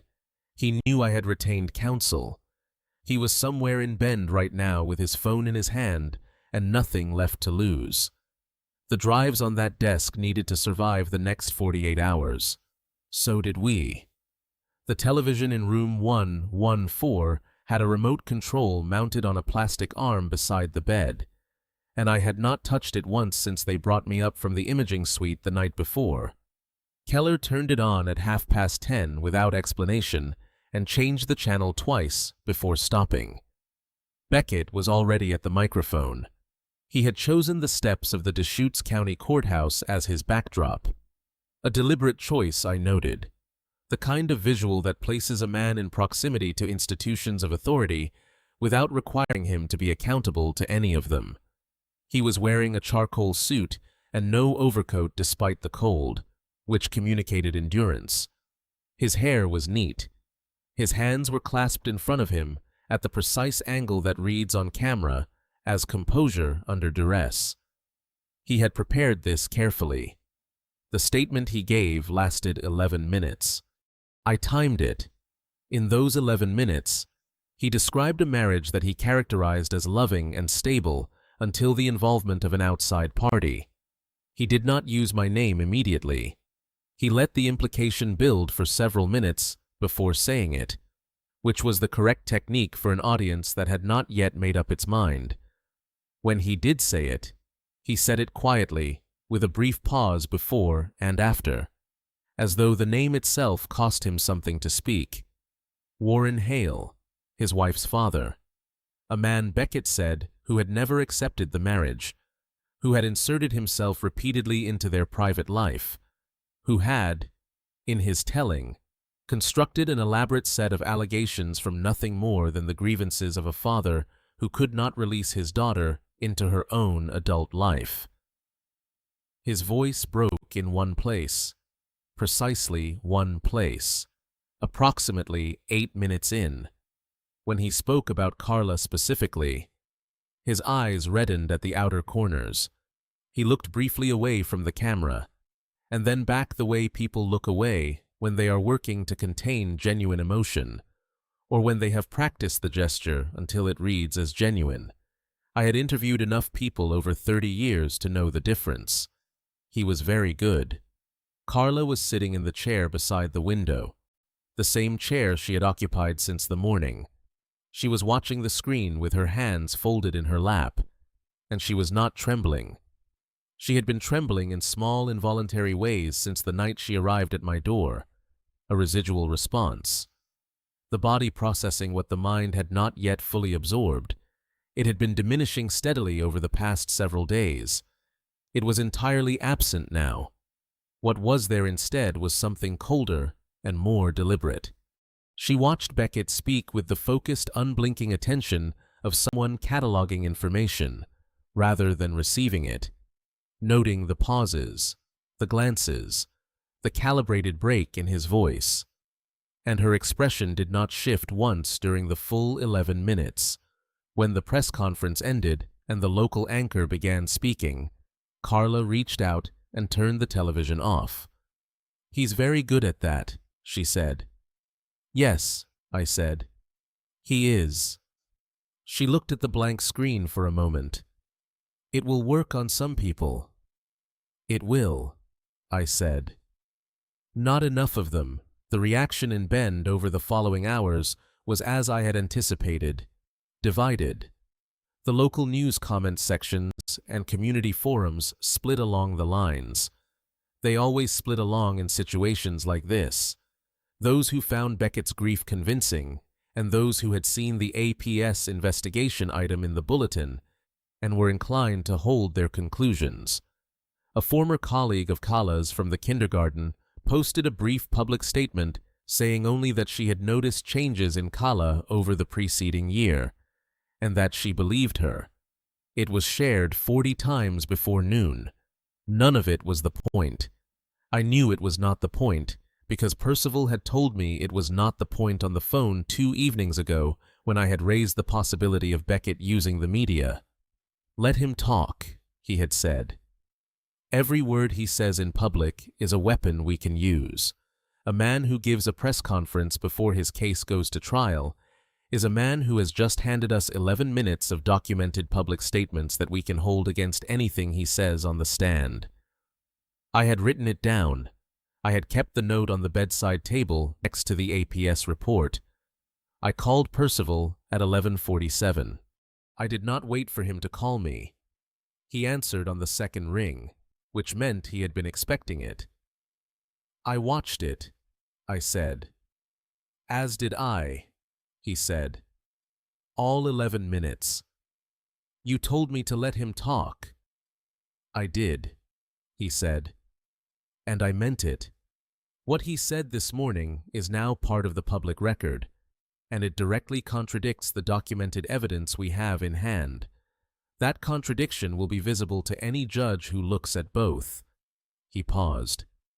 But there is something more immediate. I waited. He violated 3 conditions of his release this morning, Percival said. His bail terms prohibit any public statement regarding the case or its parties without prior approval of the court. They prohibit contact or communication, direct or indirect, with any named witness.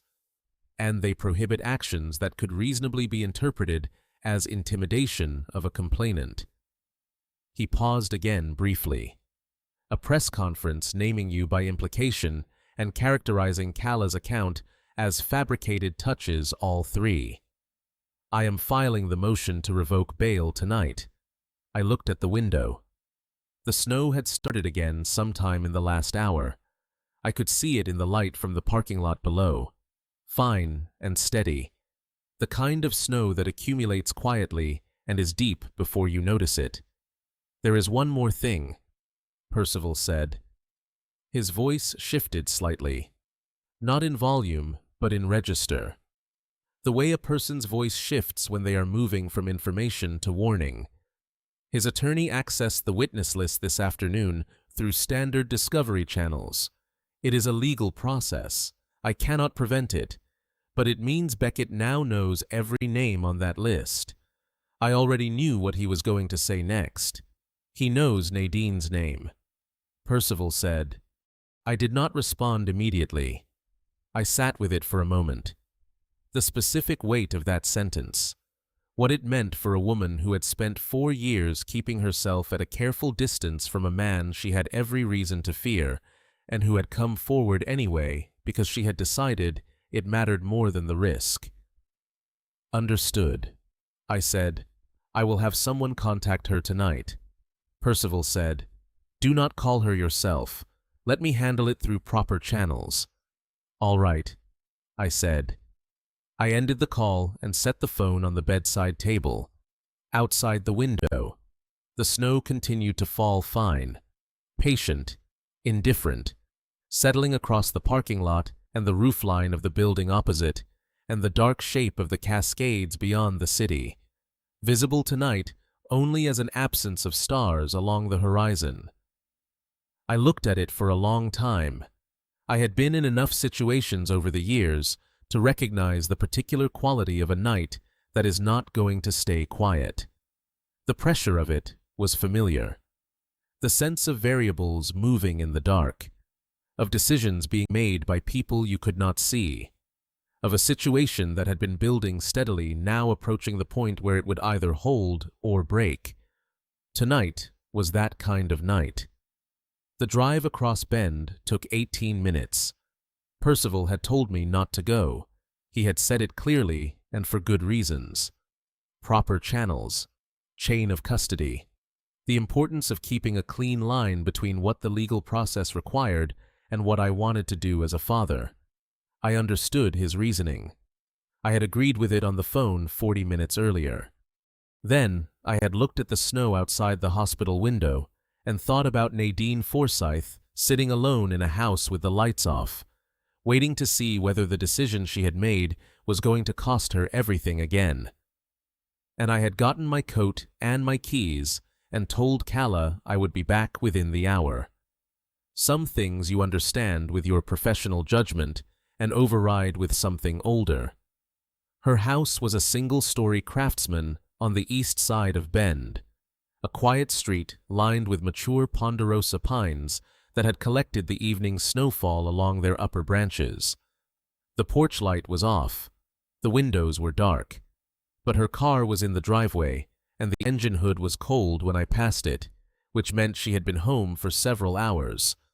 I knocked twice. A long pause. Then the sound of a chain being drawn back. She opened the door and looked at me without surprise, which told me she had been expecting someone, though perhaps not me specifically. She was wearing a dark cardigan over a collared shirt, her hair pulled back, and her eyes were red at the rims in the way that follows extended crying that has since resolved into something quieter and more deliberate. She was standing with her full height, her shoulders level, her chin neither raised nor lowered. It was the posture of someone who had arrived recently and at some cost at a decision. "Mr. Hale," she said, "come in." She told me about the call while we sat at her kitchen table, both of us with untouched cups of coffee between us. Beckett had reached her at 8:30, not from his own number, but from one she did not recognize, which she had answered because she had been expecting a call from her mother's care facility. When she heard his voice, she said her first instinct had been to end the call immediately. She had not ended it. He had spoken for less than 2 minutes. He had not threatened her directly. She was clear about this, precise in the way that people are precise when they have been replaying an exchange and have identified exactly what was and was not said. His language had been careful, even gentle. He had expressed concern for her well-being. He had noted that the legal process could be lengthy and publicly difficult for everyone involved. He had said near the end in a tone she described as almost conversational, "You do not want to do this, Nadine. You know how this ends." Then he had ended the call. She had sat with her phone in her hand for a long time after that. She had turned off the lights, not because she was afraid of being seen, but because she found it easier to think in the dark. She had been, she told me, very close to calling Percival's office and withdrawing her statement. Then she had turned on the television and seen Calla's name on the local news segment covering the APS investigation. "I kept thinking about 4 years ago," she said. Standing in the police station filling out the report, knowing it was not going to hold, knowing that when I walked back out the front door, I was going to be alone with whatever came next. She actually teased her. She looked at her coffee cup. That is the thing he relies on. That the person he has chosen will be alone. That there will be no one on the other side of it. She looked up at me. "The difference between her and me," she said, "is that she has you. I had no one." The kitchen was quiet. Outside, the snow continued to fall, visible in the light above the back porch. I thought about everything I might say in response to that sentence, and found that most of it was inadequate. "You have us now," I said. She held my gaze for a moment. Then she reached across the table and pulled the document toward her, the formal witness statement that Percival had prepared and sent to her by secure courier that afternoon. 8 pages, notarized signature line at the bottom of the final page. She picked up the pen. Her hand as she signed was entirely steady, not the stillness of suppression, not the careful management of a tremor being held in check, simply steady. In the way that a hand is steady when the person holding the pen has finished deciding and is now only doing. She signed each page without pausing, turned back to the first, and set the pen down. "What happens now?" she asked. "Percival files it with the court tomorrow morning," I said. "Combined with the footage and the USB evidence, it establishes a documented pattern across 2 separate relationships spanning 4 years. His attorney will know the moment it enters the record that the case has changed." She nodded slowly. "And Beckett?" She took a cue. "He made a choice tonight," I said. "He called you. That choice has consequences he does not fully understand yet." The knock at the front door came at 10:43. I recognized Officer Daltrey through the narrow window beside the frame before Nadine reached the handle. He was in uniform, which meant this was an official visit, and he was alone, which meant it was not an arrest. He nodded at me when the door opened, then looked at Nadine with the particular directness of someone delivering information that is both serious and, in its own way, clarifying. "Ms. "Forsyth," he said, "I wanted to tell you in person."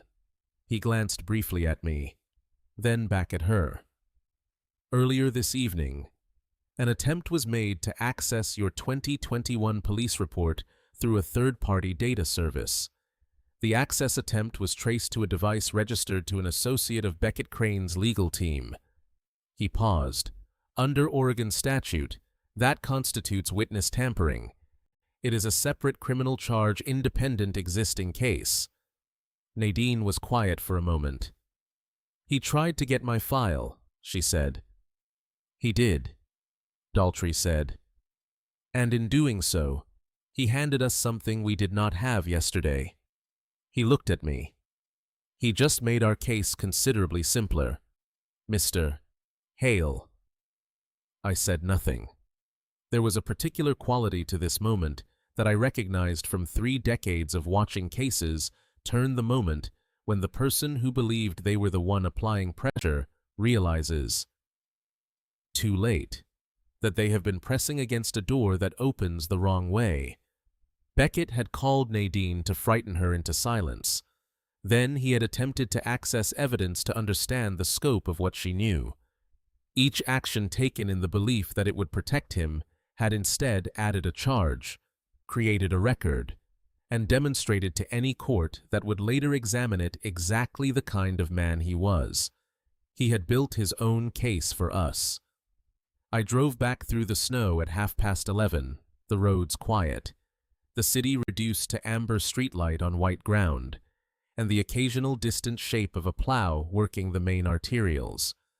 My ribs ached with each gear change, a steady, reliable pain that I had stopped trying to manage and started simply accounting for. I thought about Nadine's hand on the pen, steady without effort.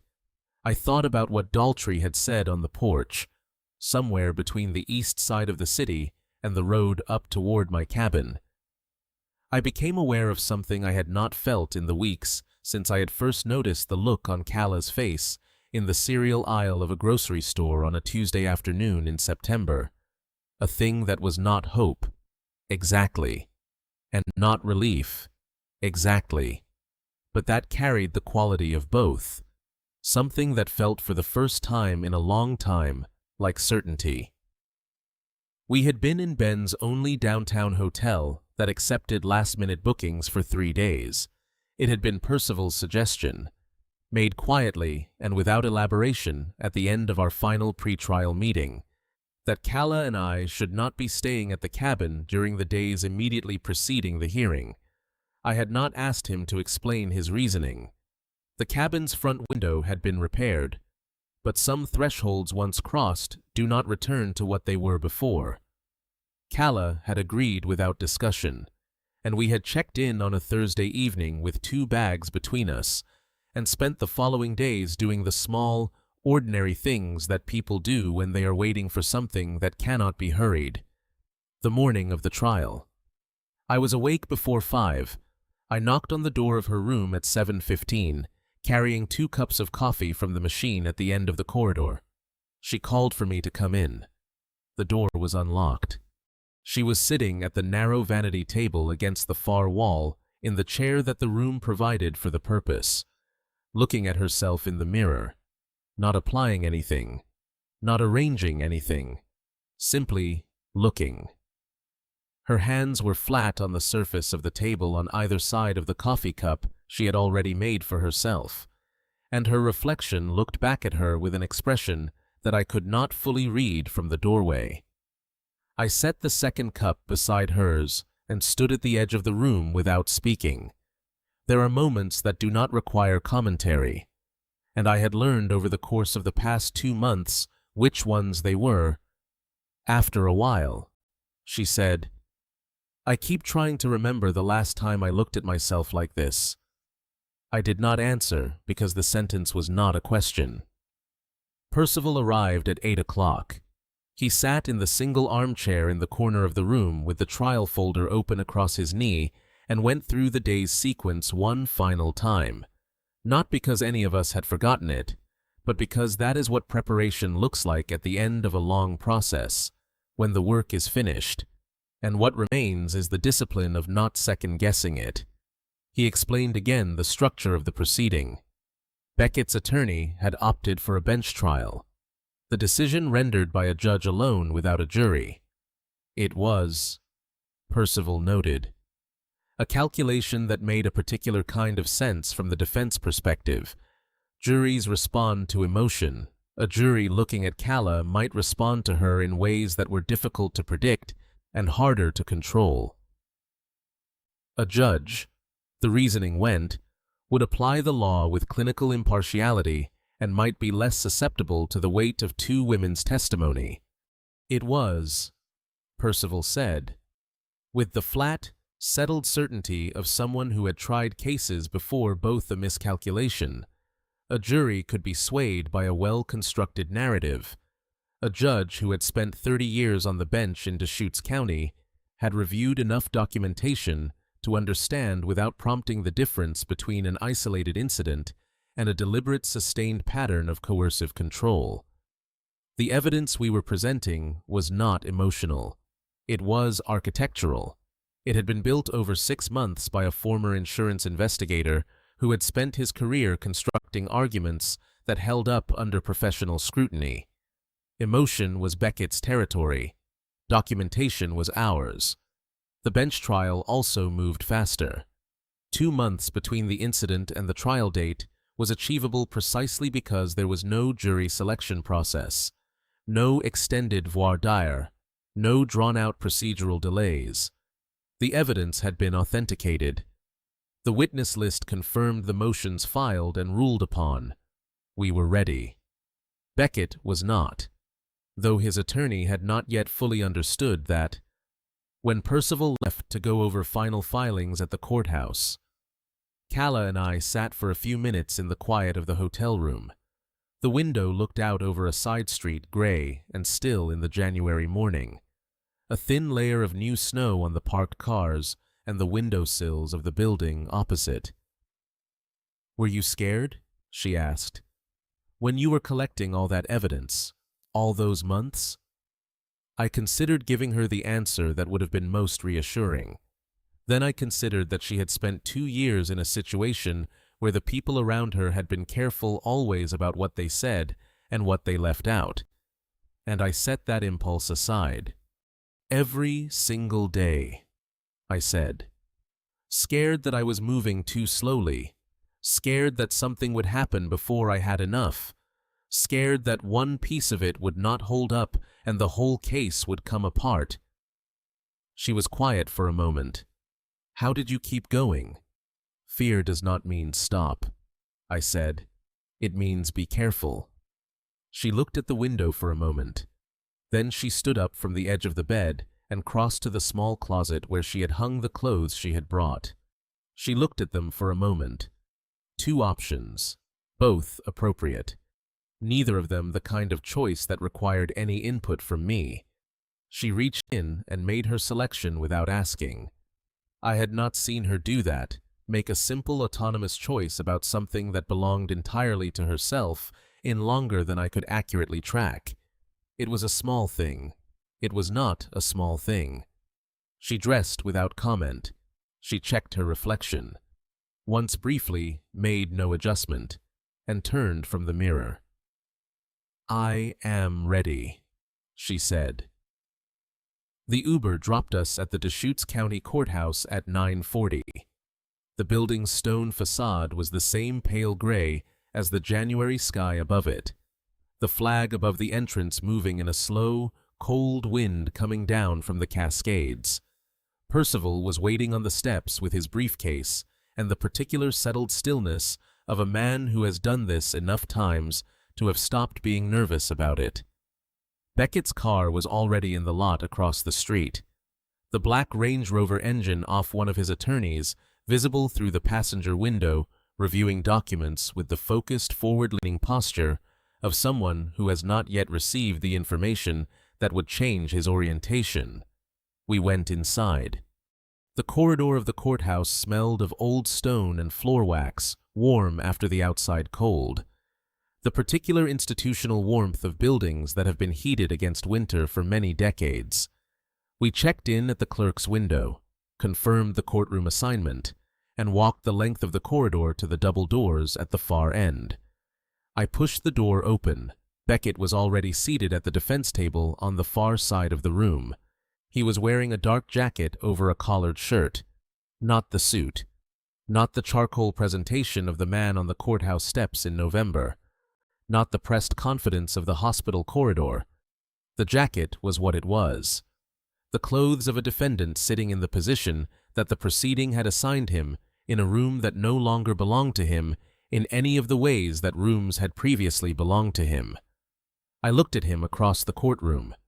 He did not look back. The courtroom was smaller than I had expected. I had appeared in courtrooms before during my years as an investigator.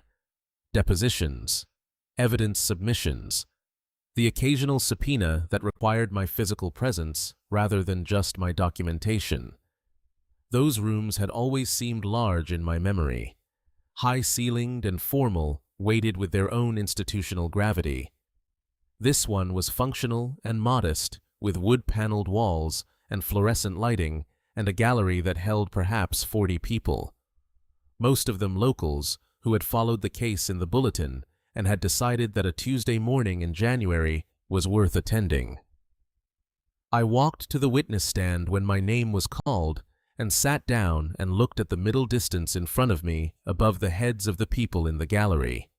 I thought about something Ruth had said to me once years ago when I had been preparing to give testimony in a complicated fraud case and had been rehearsing my answers at the kitchen table until she put her hand over mine and said, "The truth does not need a loud voice. It just needs to be said." I had not thought about that sentence in a long time. It came back to me now without effort the way her voice always did in the moments when I needed it most. Percival took me through the foundation. First, my background, my 30 years as an insurance investigator, the professional methodology I had applied to the collection of the evidence on the USB drive. He was unhurried and precise, and I answered each question in the same register, building the record layer by layer, the way you build a case file, starting with what can be verified and letting the weight accumulate on its own. Then Beckett's attorney stood up. He was a tall man in his late 40s, well-dressed in a way that communicated expense without ostentation, and he approached the witness stand with the particular forward momentum of someone who has identified the line of attack he intends to use and is confident in its effect. He had, I noted, a habit of pausing slightly before a question just long enough to create the impression that what followed was being arrived at in the moment rather than prepared in advance. "Mr. Hale," he said, "isn't it true that your wife left your marriage due to your controlling behavior?" The gallery was quiet. I looked at him directly. I thought about the hospital corridor and Beckett's performance and the particular kind of silence I had used there, the silence of a man withholding something. That silence had been correct for that moment. This moment required something different. My wife, Ruth Hale, passed away from cancer in 2014, I said. She never left. A pause. She was 54 years old, I said. We had been married for 28 years. If you have documentation suggesting otherwise, I would be interested to see it. Beckett's attorney looked at his notes. He moved on. He tried 3 additional angles over the following 20 minutes. He suggested that my evidence collection constituted an invasion of privacy. Percival objected and was sustained. The methods had been reviewed and approved as legally obtained. He suggested that my professional background created a bias toward constructing narratives that supported a predetermined conclusion. I told him that 30 years of constructing accurate case files was in my experience the opposite of bias. He suggested that my relationship with Calla made me an unreliable narrator of events involving her marriage. Yes, I said. She is my daughter. That is correct. He waited for more. I did not provide more. Percival rose for redirect. He moved through the evidence methodically and without theater. the lock application logs, the time-stamped entries showing 17 remote code changes, the device identifier matching Beckett's registered phone. He presented the footage from Silas Drummond's camera, pausing at the moment the porch light was extinguished, and addressed the court directly on the question of legality. Your Honor, the footage was obtained from a camera mounted on Mr. Drummond's private property directed at an area visible from public space in full compliance with Oregon Revised Statute 164.868. The footage is legally obtained, properly authenticated, and has been accepted into evidence without objection. He looked at the judge. What it shows is not ambiguous. He let the paused frame speak for itself for a moment before continuing. The financial records came next. The $16,000 moved in increments from Cala's account, the premarital fund transfer, the restricted access credentials. Then the text messages read into the record in the flat, unembellished voice of a man presenting facts rather than performing outrage. Then Nadine Forsyth's 2021 police report entered as pattern evidence under Oregon's coercive control statute. This is not a single incident, Percival said, addressing the judge. This is a methodology applied once, abandoned when legally challenged, and applied again 4 years later to a different person. The court has before it documentation of a deliberate and repeated pattern of coercive control. We are also filing simultaneously in civil court for full asset recovery, which will be addressed in a separate proceeding. He sat down. Cala was called after the lunch recess. She walked to the witness stand without looking at the defense table.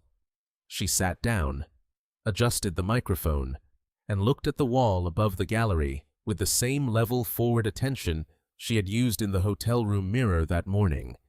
She was wearing the clothes she had chosen for herself, and she looked exactly like what she was, a 29-year-old woman who had decided at some point between the hospital and this courtroom to stop making herself smaller. She testified for 40 minutes. She spoke in a voice that was measured and clear, describing events in sequence, providing dates when she had them and estimates when she did not, answering every question from both sides without evasion and without embellishment. It was nothing like the fragmented, trembling account she had given Officer Daltrey in the hospital corridor 2 months ago. That version had been the voice of someone still inside the thing she was describing. This version was the voice of someone who had gotten out, looked back, and understood the full shape of it. I watched Beckett while she spoke. I had been watching his face at intervals throughout the day, out of professional habit more than anything else. The same reflex that had made me watch people across tables for 3 decades. During my own testimony, his expression had carried a residual quality of calculation, the look of a man still running contingencies, still assessing angles. During Percival's evidence presentation, that quality had begun to erode. By the lunch recess, it had been largely absent. Now, listening to Cala's voice fill the courtroom with the quiet, factual account of 2 years of her life, there was nothing left in his face that resembled strategy. His eyes were fixed on the table in front of him, and they were flat and still. The way eyes are when the person behind them has stopped processing and is simply waiting for something to end. The judge called for order twice during Cala's testimony, not because of disruption, but because of the particular quality of silence that had settled over the gallery, the kind that requires active maintenance. When she stepped down from the stand, she did not look at Beckett. The judge asked the gallery to come to order. She looked down at the folder on her desk, thick tabbed, marked with the case number along the spine, and opened it to the first page. She began to read. The judge's voice was even and unhurried, the way a voice becomes after years of delivering sentences in rooms that require precision over performance. I did not look at Beckett. I looked at Cala. She was sitting 2 rows ahead of me in the gallery, her back straight, her hands folded in her lap. She had turned slightly toward the bench when the judge began speaking, and I could see the line of her jaw and the set of her shoulders. And I watched those instead of watching the man at the defense table, because what happened to him in the next few minutes was the court's business, and what happened to her was mine. The judge read the findings in sequence, working through each charge with the methodical patience of someone who understood that the record being created in this room would outlast everyone present in it. Coercive control under Oregon. Revised Statute 163.732, enacted 2023. Sustained. The documentation presented by the prosecution established a deliberate and sustained pattern of behavior designed to restrict the autonomy, financial independence, and freedom of movement of the victim over a period not less than 18 months. The lock application logs, the financial transfer records, the home security modifications, and the corroborating testimony of a prior victim demonstrating identical methodology across a 4-year interval taken together. They constituted evidence of systematic coercive control that the court found proven beyond reasonable doubt. Physical assault sustained. The medical documentation of Warren Hales's injuries, combined with the testimony of Officer Daltrey and the recording obtained on the night of the incident, established beyond reasonable doubt that the defendant had entered a private residence by force and caused physical injury to the complainant's father. Witness tampering sustained. The attempt to access Nadine Forsyth's 2021 police report through a third-party data service traced to a device associated with the defendant's legal team and conducted after Ms. Forsyth had been named on the witness list, constituted interference with a protected witness under Oregon law. The judge paused. She looked up from the document for the first time since she had begun reading. The court sentences the defendant Beckett Crane to 8 years in the custody of the Oregon Department of Corrections, with eligibility for review at the 60-month mark contingent on demonstrated rehabilitation progress. She looked at the defense table. Which you? A permanent restraining order is hereby issued prohibiting any contact, direct or indirect, with Kayla Hale or Warren Hale. Violation of this order will constitute a separate criminal offense. She set the document down. To my DT.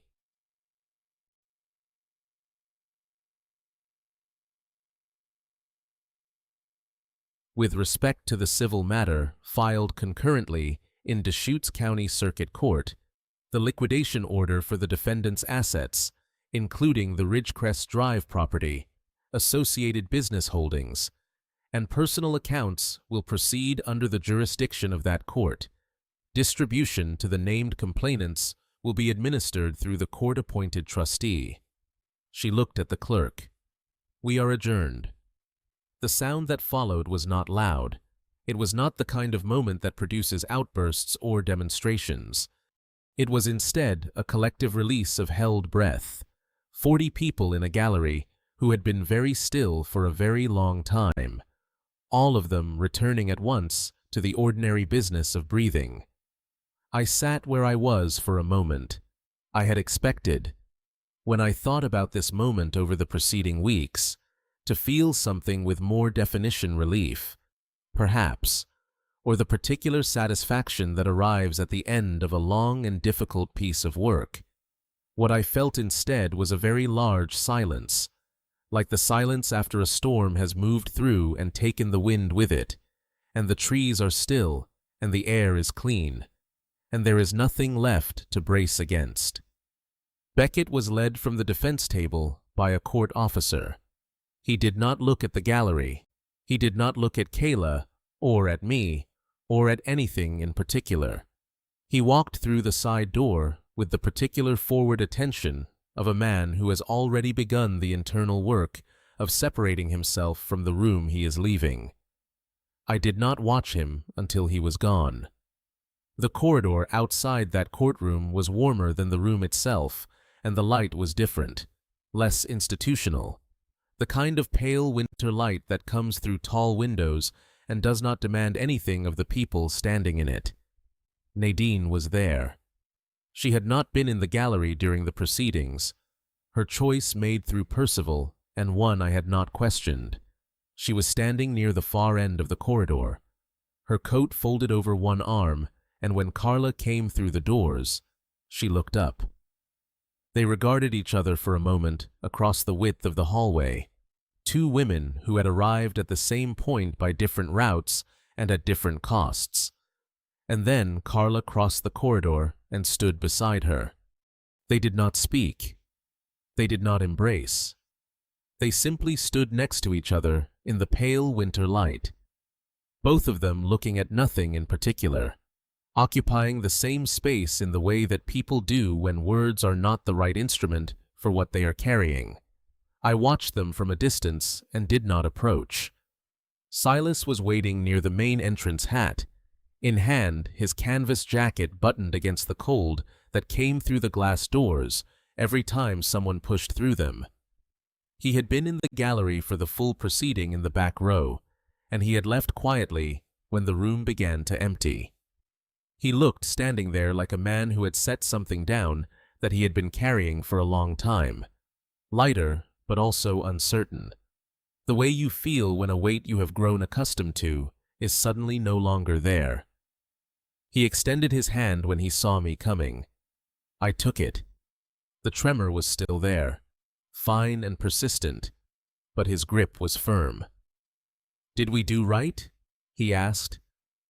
I held his hand for a moment. We did," I said. He nodded once slowly and looked down at the floor between us. Then he put his hat on and pushed through the main doors and walked out into the January cold, and I watched him go until he turned the corner and was no longer visible. Carla found me by the window at the end of the corridor. She did not say anything when she reached me. She stood beside me for a moment, looking out at the courthouse steps and the parking lot beyond, at the gray January sky and the thin line of the Cascades on the horizon, their peaks carrying the first snowfall of the new year. Then she reached over and took my hand, her hand over mine, her fingers wrapping around the side of my palm, a quiet, certain grip. And she was the one who reached first. Not me, her.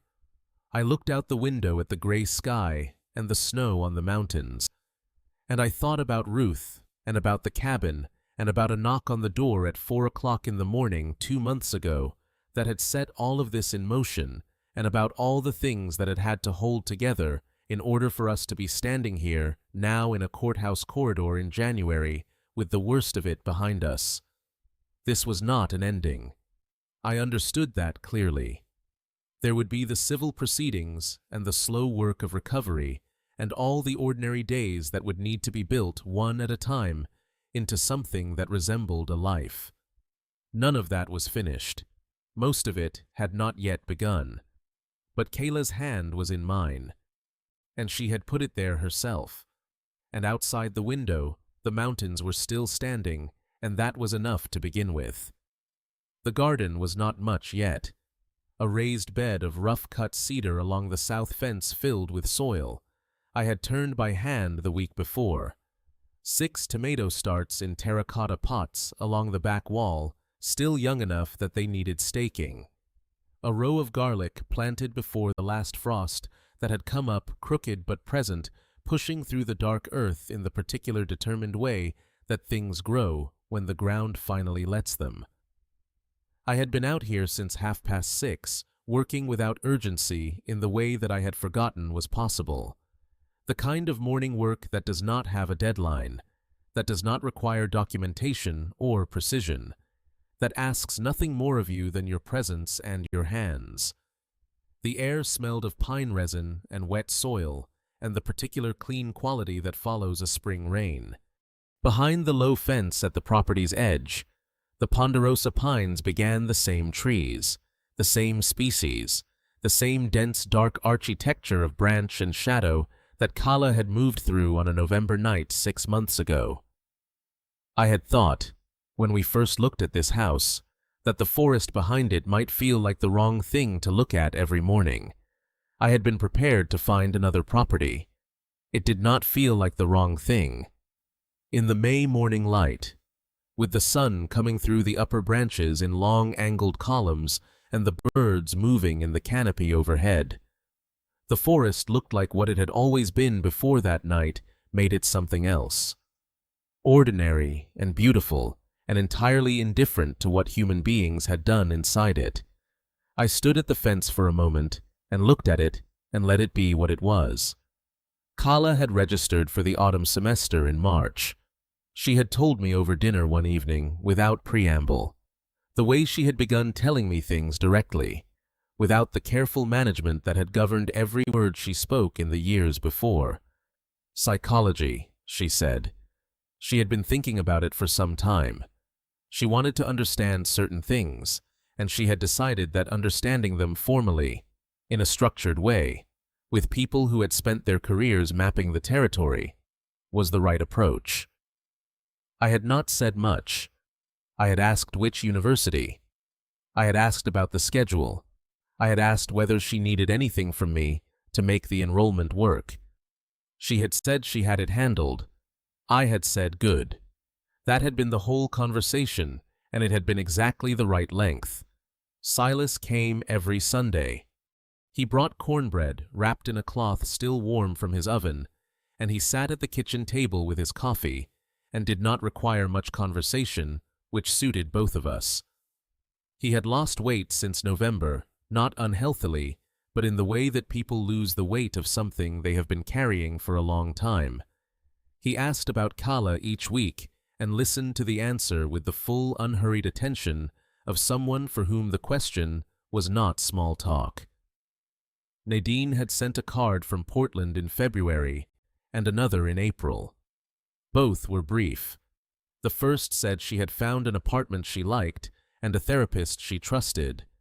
The second said she had started running again in the mornings in a park near her building. She had signed both cards with her first name only, and both had arrived without a return address, which I understood and did not question. She was building something. She would let us know when it was built. I had not replaced the Rolex. I had not replaced the truck. In the weeks after the trial, I had thought about both practical considerations more than sentiment, the acknowledgement that a vehicle was eventually necessary, and a watch a reasonable convenience. But every time I arrived at the point of acting on either thought, I found that I did not want to. The absence of both had become in its own way a kind of record, a ledger entry I could read without opening a file. Everything that had been asked of that 6-month period reduced to 2 empty spaces in a life that was otherwise quietly filling back up. She gave me the box on the morning of my birthday before breakfast. It was wrapped in the page of a newspaper. Her idea, she said, practical, and she set it on the kitchen table beside my coffee cup without ceremony. Inside was a watch, not expensive, not pretentious, a clean face, a simple leather strap, the kind of thing a man buys when he wants to know what time it is rather than to announce anything to the room. I turned it over. On the in small engraved letters, "You waited." "Thank you." I stood at the kitchen table and held it for a moment without speaking.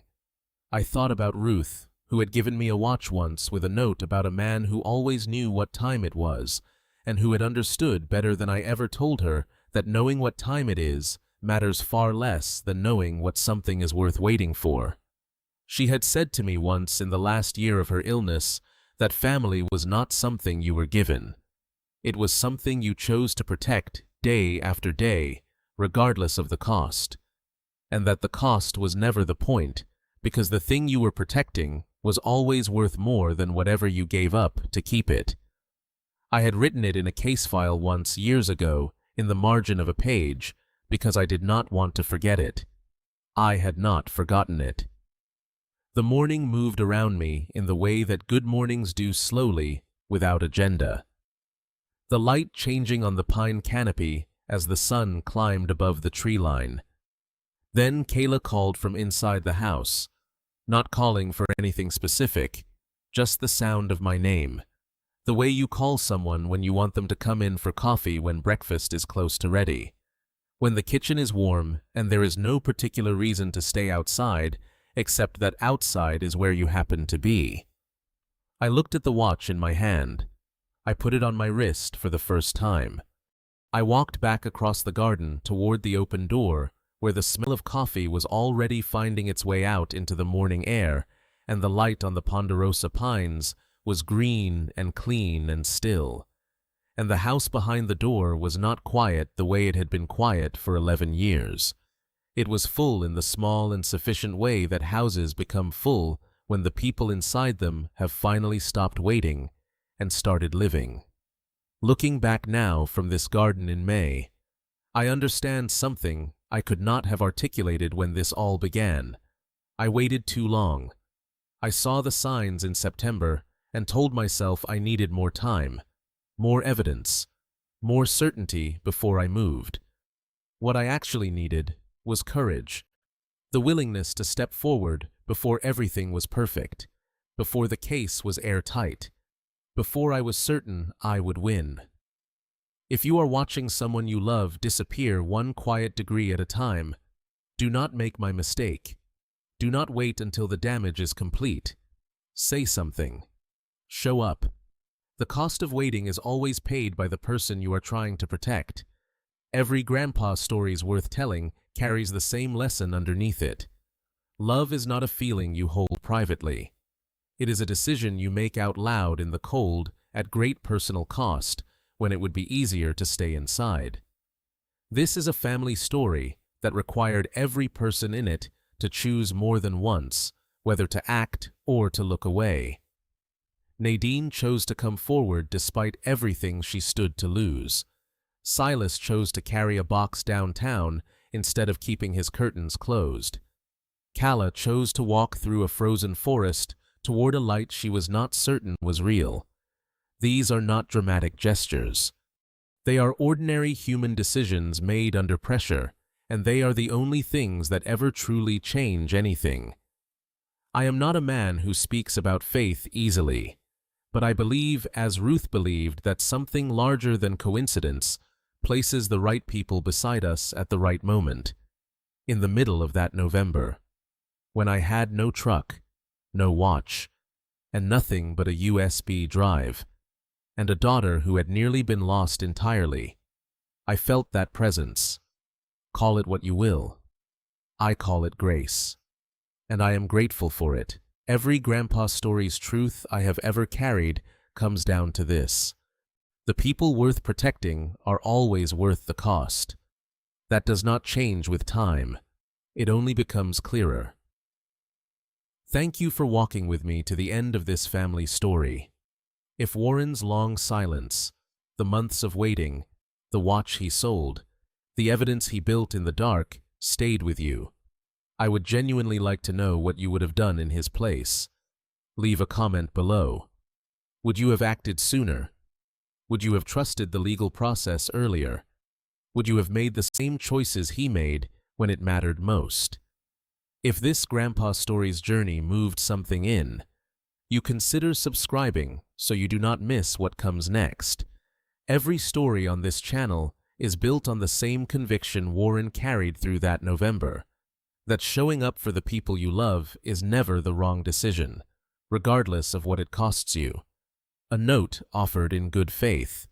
While this family story draws from real social themes, coercive control, the courage required to speak, the weight a family carries when one of its members is in danger, certain elements have been shaped and dramatized for the purpose of storytelling. It is a narrative built with care, not a documentary record.